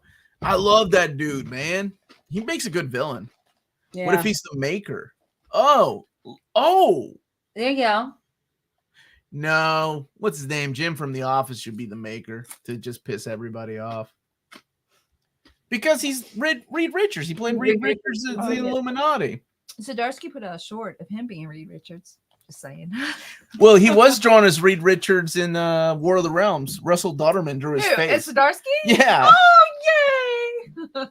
The hell? Okay. Yay! That makes me happy. As Morgan, the crime boss from the 1970s Captain America comics. Ooh, the Beyonder. That's also a possibility. Well, how could they make a TV show out of the Beyonder? That's a good Secret question. Wars, whatever. All right. Anything else tonight, everybody? Nope, not for me. I'm trying to look through our chat, see if there's anything I might have missed that we would have brought up. I'm not sure. I always send Omar updates, and then I'm like, oh, I should probably remember that to talk about when we. I usually give her a thumbs up or laugh reaction. James Gunn, it's true. The Lanterns DCU series is the team of writers they're going to have it. We talked about that. Yeah, you said it was Chris Mundy, Tom King, you're copying your Lindelof. Who is it? Chris Mundy, Tom King, obviously, and Damon Lindelof, which we all know Damon Lindelof from Lost. Yeah. He also wrote some comics. He wrote Ultimate Wolverine. Tom King, I don't know. He's very. I know that Tom King has a huge following. He's very hit and miss with me. His Green Lantern. Oh, do you own Wonder Woman? No, it's coming out still in single. No, it's single. Hold on a second. What is the Green Lantern called? Omega Man. The Omega Man comic was like a POW story about Green Lantern. So I'm not sure how much Tom King would add to that. But then again, Jeff Johns did get a check for Green Lantern, and that was awful. Mm-hmm. What about how much theater's business suck? Oh, that's what we were talking about. That. Yeah, let's talk about it quickly. Thank you, Bruce. Okay, so yeah, theater sales are down. Ticket sales are down across. This is the worst Memorial Day weekend since I think 1995. That's crazy. What is that? Independence Day? 1995, right? No. Isn't that Independence Day? That was 97. You have no Independence Day. And isn't Independence Day come out July 4th? Why would it come out Memorial Day? Oh, I'm sorry. When did Independence Day come out? You're right. It makes sense it would come out. July 2nd, 96. So not even. Okay, we were. You know what? If this was The Price is Right, I would win. You'd be out. Okay. Bob Barker be like, get out of here. Casper. What can be done? I did watch the Movie Pass documentary that's on Max. I encourage everyone to watch it. Have not, but it's interesting because they're the original founders of Movie Pass. Two gentlemen, two black gentlemen who then sold it off to these two white entrepreneur gentlemen who just ran it to the ground within a year. And they had started in like 2011. And then they built it up for all this time. And then they... Are you spoiling this documentary for me? Because I haven't seen it yet. It's news. This is fact. Did you know before the documentary? No, I did not. I knew that it's not new. It was coming back. But yes, it's interesting. The new, the pandemic kind of, I don't say it messed everything up, but we already knew that there was a trajectory that was downward, unless it was a Marvel film or some big budget. It seemed like you couldn't get a good audience in a mid-level romantic comedy like we used to, like 10 Things I Hate About You or How to Lose a Guy in 10 Days. Probably had made more money back then in the very, very late 1990s, early 2000s than like any of the romantic, like Anyone But You had that one that came out just recently with Glenn Powell. How did that make? Anyone But You. The Sydney Sweeney and Glenn Powell movie. What is it? What did it do budget wise? So that did. Well, you're looking that up. Bruce, thank you for the super chat. People have learned in the 2 years since COVID about how long movies take to be on streaming services, which is not very long. And I think COVID really affected them. I mean, obviously the movie business. We have prices going up, but I mean, a lot of it has to do with also the rising costs. So like, hey, how is it mooning? You had the actor strike and you had the writer strike. So people's prices, what they're getting paid went up. So of course they have to balance that out. And who's going to pay for that? Us and the streamers. Mm-hmm. Should I watch I already saw Ashley Madison. It was okay. Yeah. It wasn't like anything new that I've learned about it. Hey, Omar, Melanie, and Amanda, what's your all's favorite holiday? Christmas. Oh, March. Wait, I really like Halloween though. Okay. It's between Christmas and Halloween, but Christmas. Mm-hmm. Oh, March. I just get a really nice, warm and fuzzy feeling around Christmas time. People tend to be nice. Halloween, I love you, Richard. Dan Merle did do a video about this. Oh, so what were the 7 things? I don't remember. Yeah, you're a Dan Merle girl. I know, but I that rhymes. Dan Merle girl. No, sorry. I'm gonna get a T-shirt now.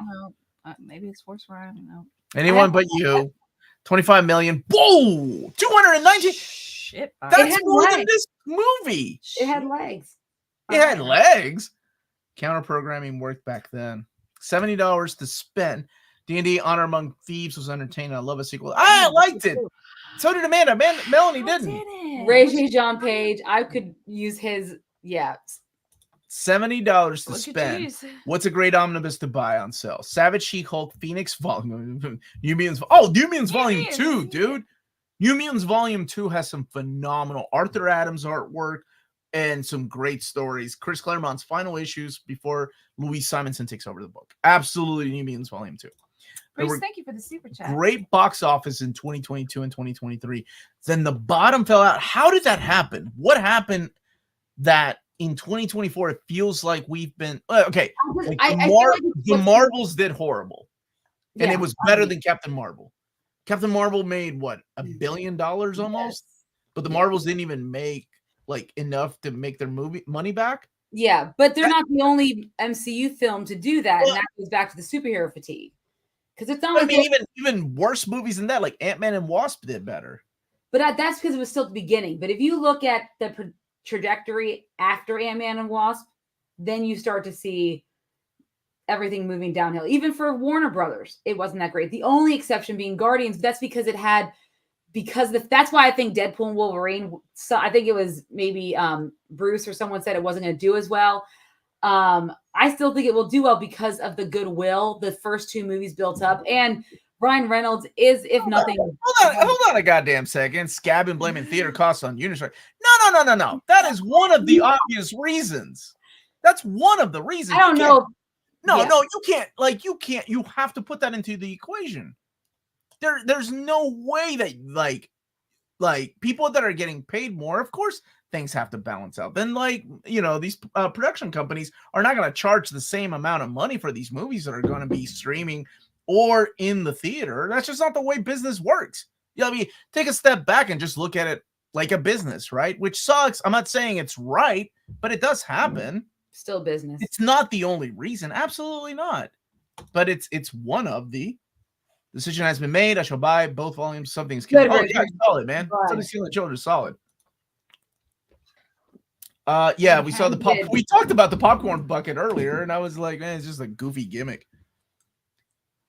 He's Sass. Do you agree with that, Amanda? WB's biggest enemy? I think he's everyone's biggest enemy. Everyone? What about Superman? Zaslav is, yes. I mean, I'm surprised that James Gunn is getting to do what he does. I feel like Zaslav is, I don't know. I just feel like he undermines everything.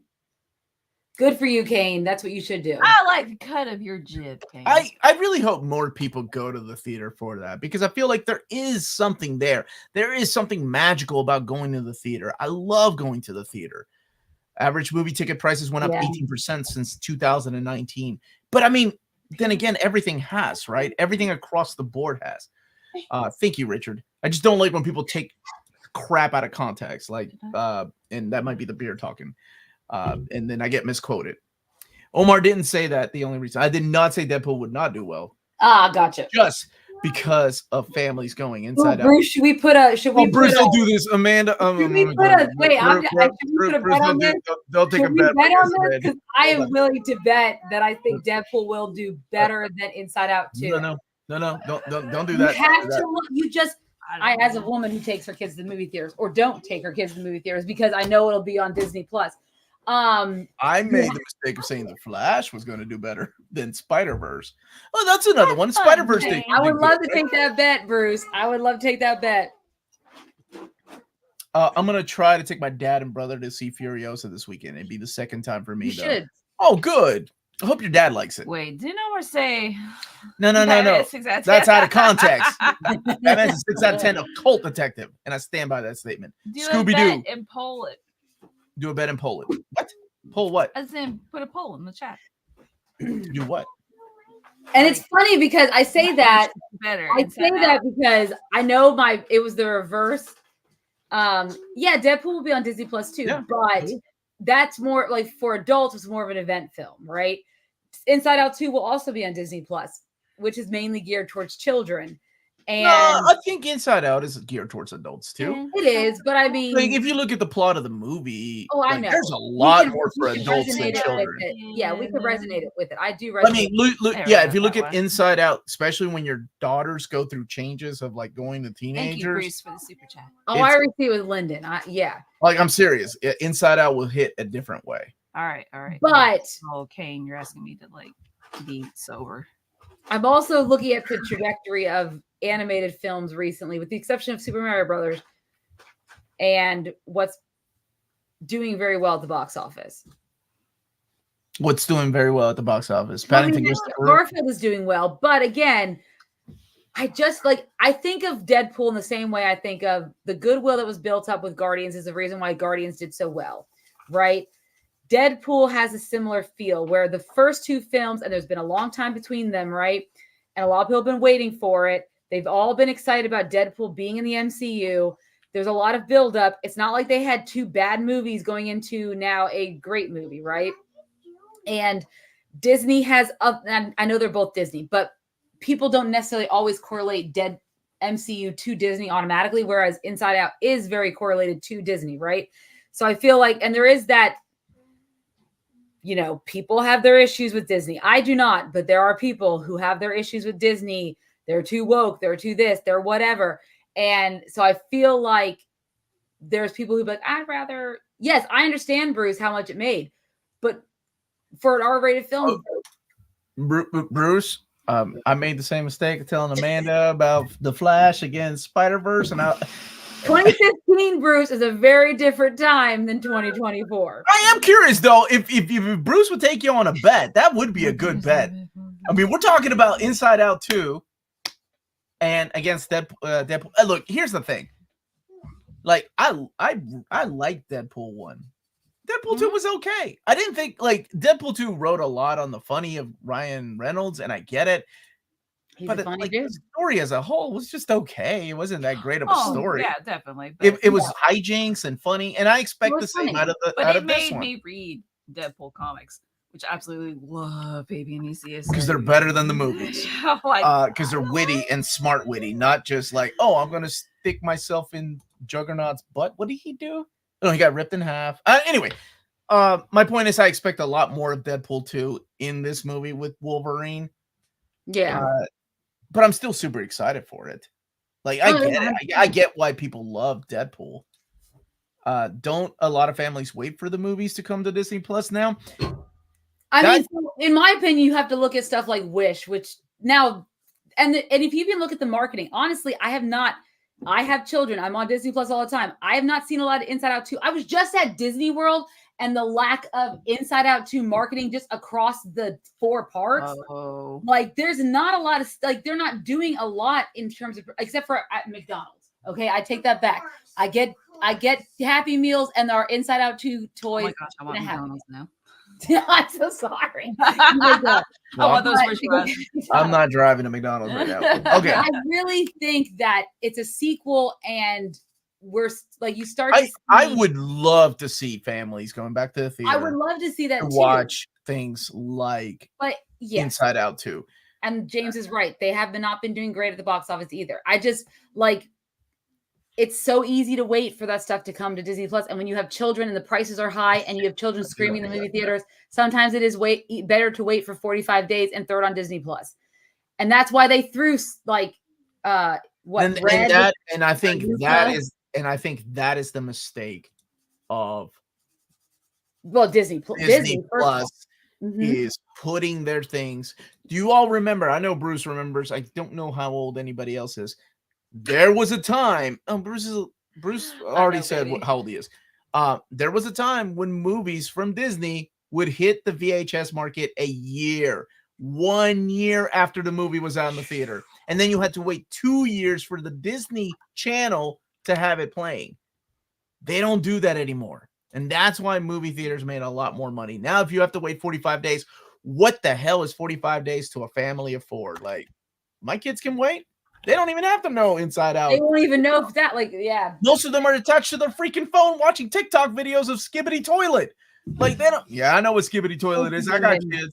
My 8-year-old is over here like, I don't even know when Demon Slayer's next movie is coming out. Clearly, she is not. Disney and Sony is a 3-month wait still streaming, which is still, to me, it just seems crazy. That is too soon. Not a long time if you in the scheme of things.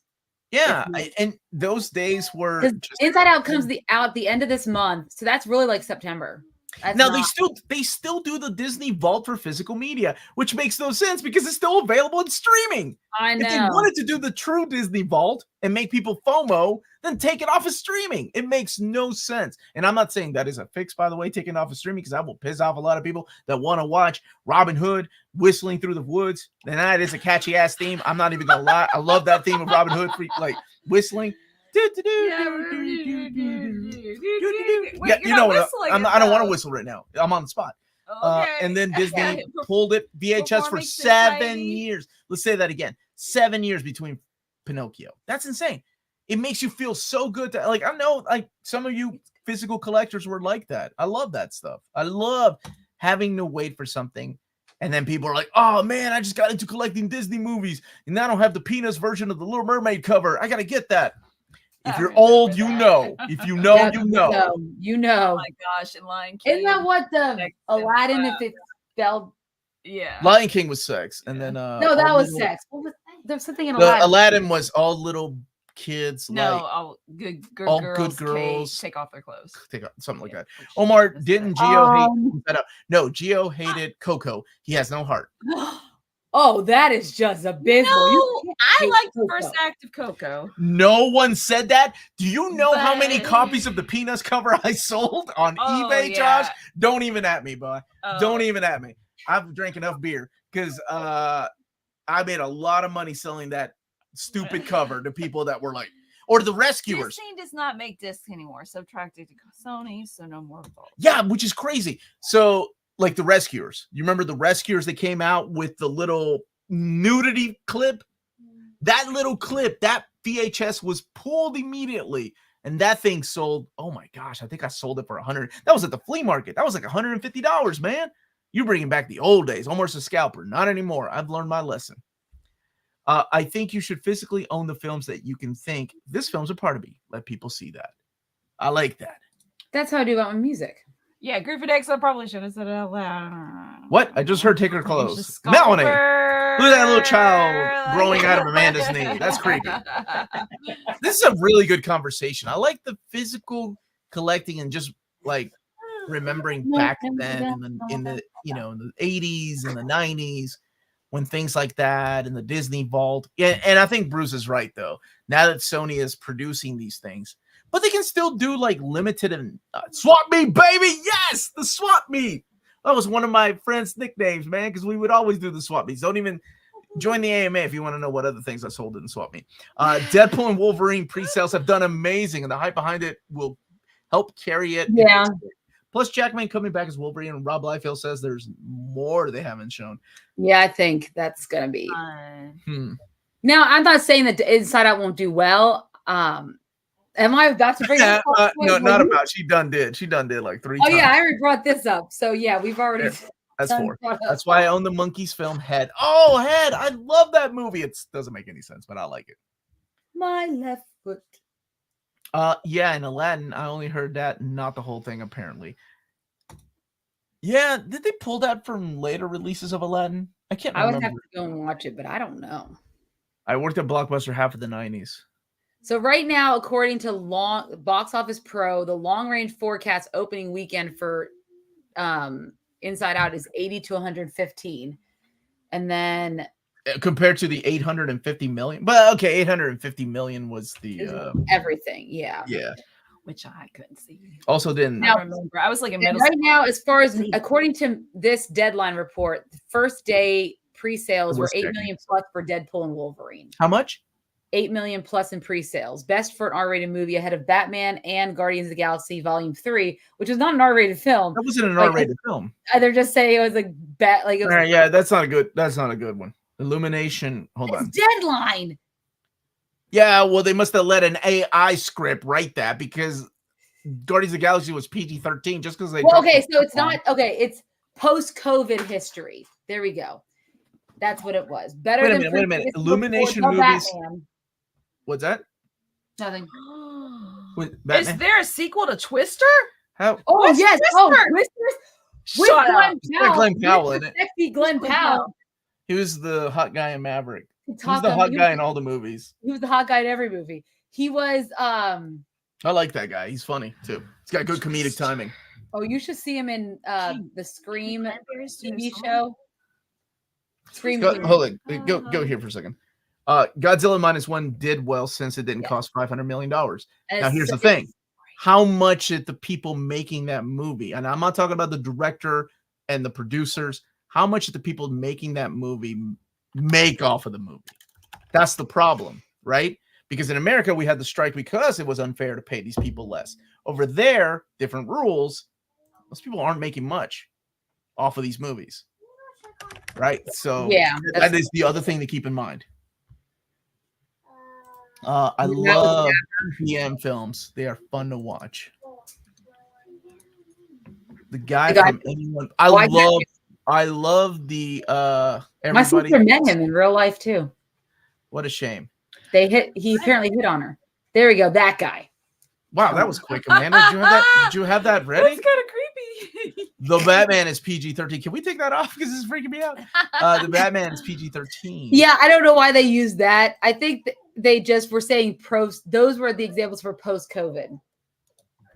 I will bet Amanda and Omar Despicable Me 4 will make more money. So now that's an interesting bet, James. Now, that's Why are you betting me? That's my friend works at DreamWorks, so they get a cut out of anything. No, I was betting with James. I thought that was a fantastic. You want to bet?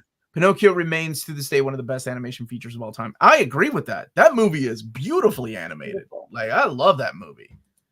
Dude, when I was a kid, I don't know about you, Ryan. When I was a kid, I was like, I hope I don't walk out of school and I run into a cat and a goddamn fox, because I do not want to be stolen from my family and go into that island when those kids are drinking beer and smoking cigars and they get turned into. That was one of the creepiest things I'd ever saw when I was a kid. Like that, I'm like, I ain't ever drinking and I ain't ever smoking. I'm a liar. But and you did not listen to Pinocchio at all. But as a kid, I was like, I'm not doing that. I love the Little Mermaid. That's my favorite. Oh, the Little Mermaid was pretty. Let's go. Yeah, I remember thinking, I need to watch it only once a week. Also, Star Wars TV people are in charge of the new movies to keep budgets down. Maybe studios are learning. I think they're learning a lot. Don't they need like a head writer? I think studios really need something. They should have learned from the Kevin Feige formula, right? Let somebody be the head writer to oversee the entire production of everything. I think that's a good idea to let one person, a visionary, if you will. But before Feige, who was the guy that was the head guy? Oh yeah, the Korean. That was the one where there were fighter pilots, right? Yes. Oh God, Valiant. Nope. Something like that. I love teaching the animation section of my film class. They had no idea about rotoscoping and the painting that went into the old. Rotoscoping was awesome. Like if you watch like He-Man, like in the Masters of the Universe, the rotoscoping that went in there, like all them dudes that worked out. They haven't had a writer for a while. Now Melanie's yawning. It's almost time for us. Oh, sorry. I wish Professor X would kidnap me.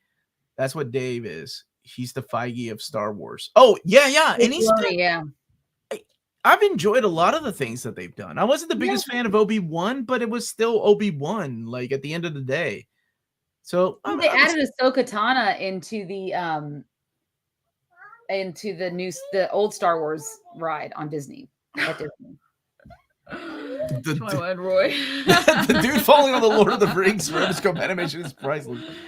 Nicholas Galitz is the idea you have been cast as He-Man. Galitzine. Is he He-Man or is he big? I don't know anything about this dude. Maybe Amanda does. Or is he Prince Adam? Remember Prince Adam was the little scrawny guy. And then they could CG He-Man. He could be like super buff. My back is starting to hurt. Finish this. Let me wrap this up then. You going up there? It was a lot of fun. You finish, and I will go. I'll see you in a minute. Guys. See you in a minute. Look, back hurts. I'm saying bye like Amanda's saying bye to her child. I'm saying bye to you. I'll see you in a minute, baby. I want to go do a raft table on my recliner. All right. Sounds good. Yeah. I know Love and Thunder didn't have a writer, and heard same with the shows. Hence, they didn't have a head writer. They had multiple writers? Just 3. Okay, baby. I'll see you in a minute. Take your chip with you. Chip in my chip. Bye, Melanie. Obi-Wan should have been about Obi-Wan and Vader, not Reva. And I think the actor who played Reva is a good actor. Yeah, I had nothing. She was good. It was just like, what's the point of getting these two actors back if we're going to focus on other characters? Yeah, exactly. And I guess the point is to sell toys and to give those characters their own show once these two actors don't want to come back. Well, I mean, we're not banking on Ewan McGregor coming back, right? Does anyone do that? Oh, Phil, it is 3 a.m. Go to bed, sir. I will see you tomorrow morning, Phil. Just the character. It is 10 o'clock though on our time, so that is typically when I turn. Typically, when Amanda goes to bed and she turns into a pumpkin. I gotta reread this too. You know how many times? You better read Nightfall, Amanda. You better read Nightfall because we need to get that. We need to get on that. Come over and film this weekend with me. I will. I think it would be good to do that. Get that out of the way. I got 2 more hours of work. Josh, God bless you. Thank you for what you do. Yes. Ewan says he'll be back and there's more to tell. Good for him. Omar, are you going to try to get an interview? No, we are actually interviewing the whole team of Dying Inside on Tuesday at 3 p.m. At Eastern Standard Time. Amanda and I will be interviewing them. I'm very excited. Minus Pete Wentz because he's busy doing some. I don't know. What does he do? Work at Walmart. Yeah, he works at Walmart. Well, he's been over. He was over in France for the French Open or whatever because he's really big into tennis now. because men of a certain age become big into tennis. My dad was about in his mid-40s when he started getting really into tennis too. So I must have missed that part in my handbook. yeah, you should probably get on it, Omar. Like, you're about his age. You should Hey, what, your dad or your or Pete Wentz? No, Pete Wentz, not my dad. But yeah, so he's probably, and plus they, have just got off the better read my dress up, darling. Dude, you don't even want to see my stack of books I gotta read, Josh. It's what it gives me anxiety, and I don't even suffer from anxiety. Good thing I've been helping you. Couldn't I? Thank you. Can we get a warning before Amanda squeals and not blows out her eardrums from the excitement?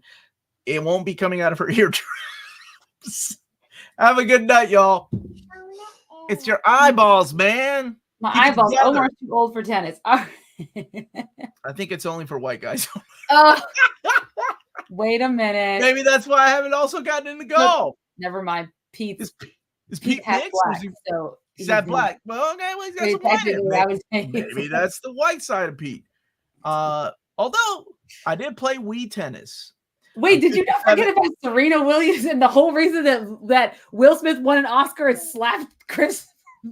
Serena Williams is fine. Yeah, Serena and Venus. That is not just a white and Venus. Ooh, I mean, I'd watch that, but I mean, that's just like, then you have a kid here. I can't even tell you the reasons why I would watch that. Is it just because you're looking into those eyes? Look at him, Lynn. That's innocence. Right, I don't even want to mess with that. Say it in your chest. I'm 57. I do not watch tennis. Thank you. Bruce must have skipped that part too. Everybody, thank you so much. Smash that like button, even if it's not for us. Smash it for the kid. Smash it for Amanda's child. I like how I just realized that Chris Hemsworth is above us. Like, look at these two. Look at Jesus. These two. I've got 300, Dark Victory, Star Wars, The Blade, Son of Dathomir, and V for Vendetta to read. You got some good reading ahead of you. There's a YouTube channel streaming Godzilla movies 24/7. That's amazing. That is awesome. Omar with the cranberry juice is pretty white. No, Omar with the cranberry juice does not want kidney stones. There is your little tidbit of information for the day. Anyway, everybody, Amanda, I'm sorry, it's your show. Sign us out. Smash that like button. Thank you guys for joining us today for our review of Furiosa and all of our talk about the state of movies and the box office today. Thank you guys so much for watching. Don't forget to hit that like and subscribe button. Remember to follow us on all of our social media channels at nearmintcon. Remember to check us out on Spreadshop for some great Near Mint Edition merchandise. And also check us out on Patreon for $1 a month or more. You can support us here in what we do and get some really cool perks along the way, like talking to us on Discord. Maybe not Omar, but at least me. And last but not least, I'm making sure everybody's being cool. Here we go. If it's classy and cool, it must be Near Mint. Good journey till all are one. And we will see you all next week for Acolyte review of episodes 1 and 2, I believe. So good. Just not 8 episodes. Woo! No, not 8 episodes. Thank you, everybody. Dr. Bye, everyone. Good ring to it. All right. Bye, everybody. Reading.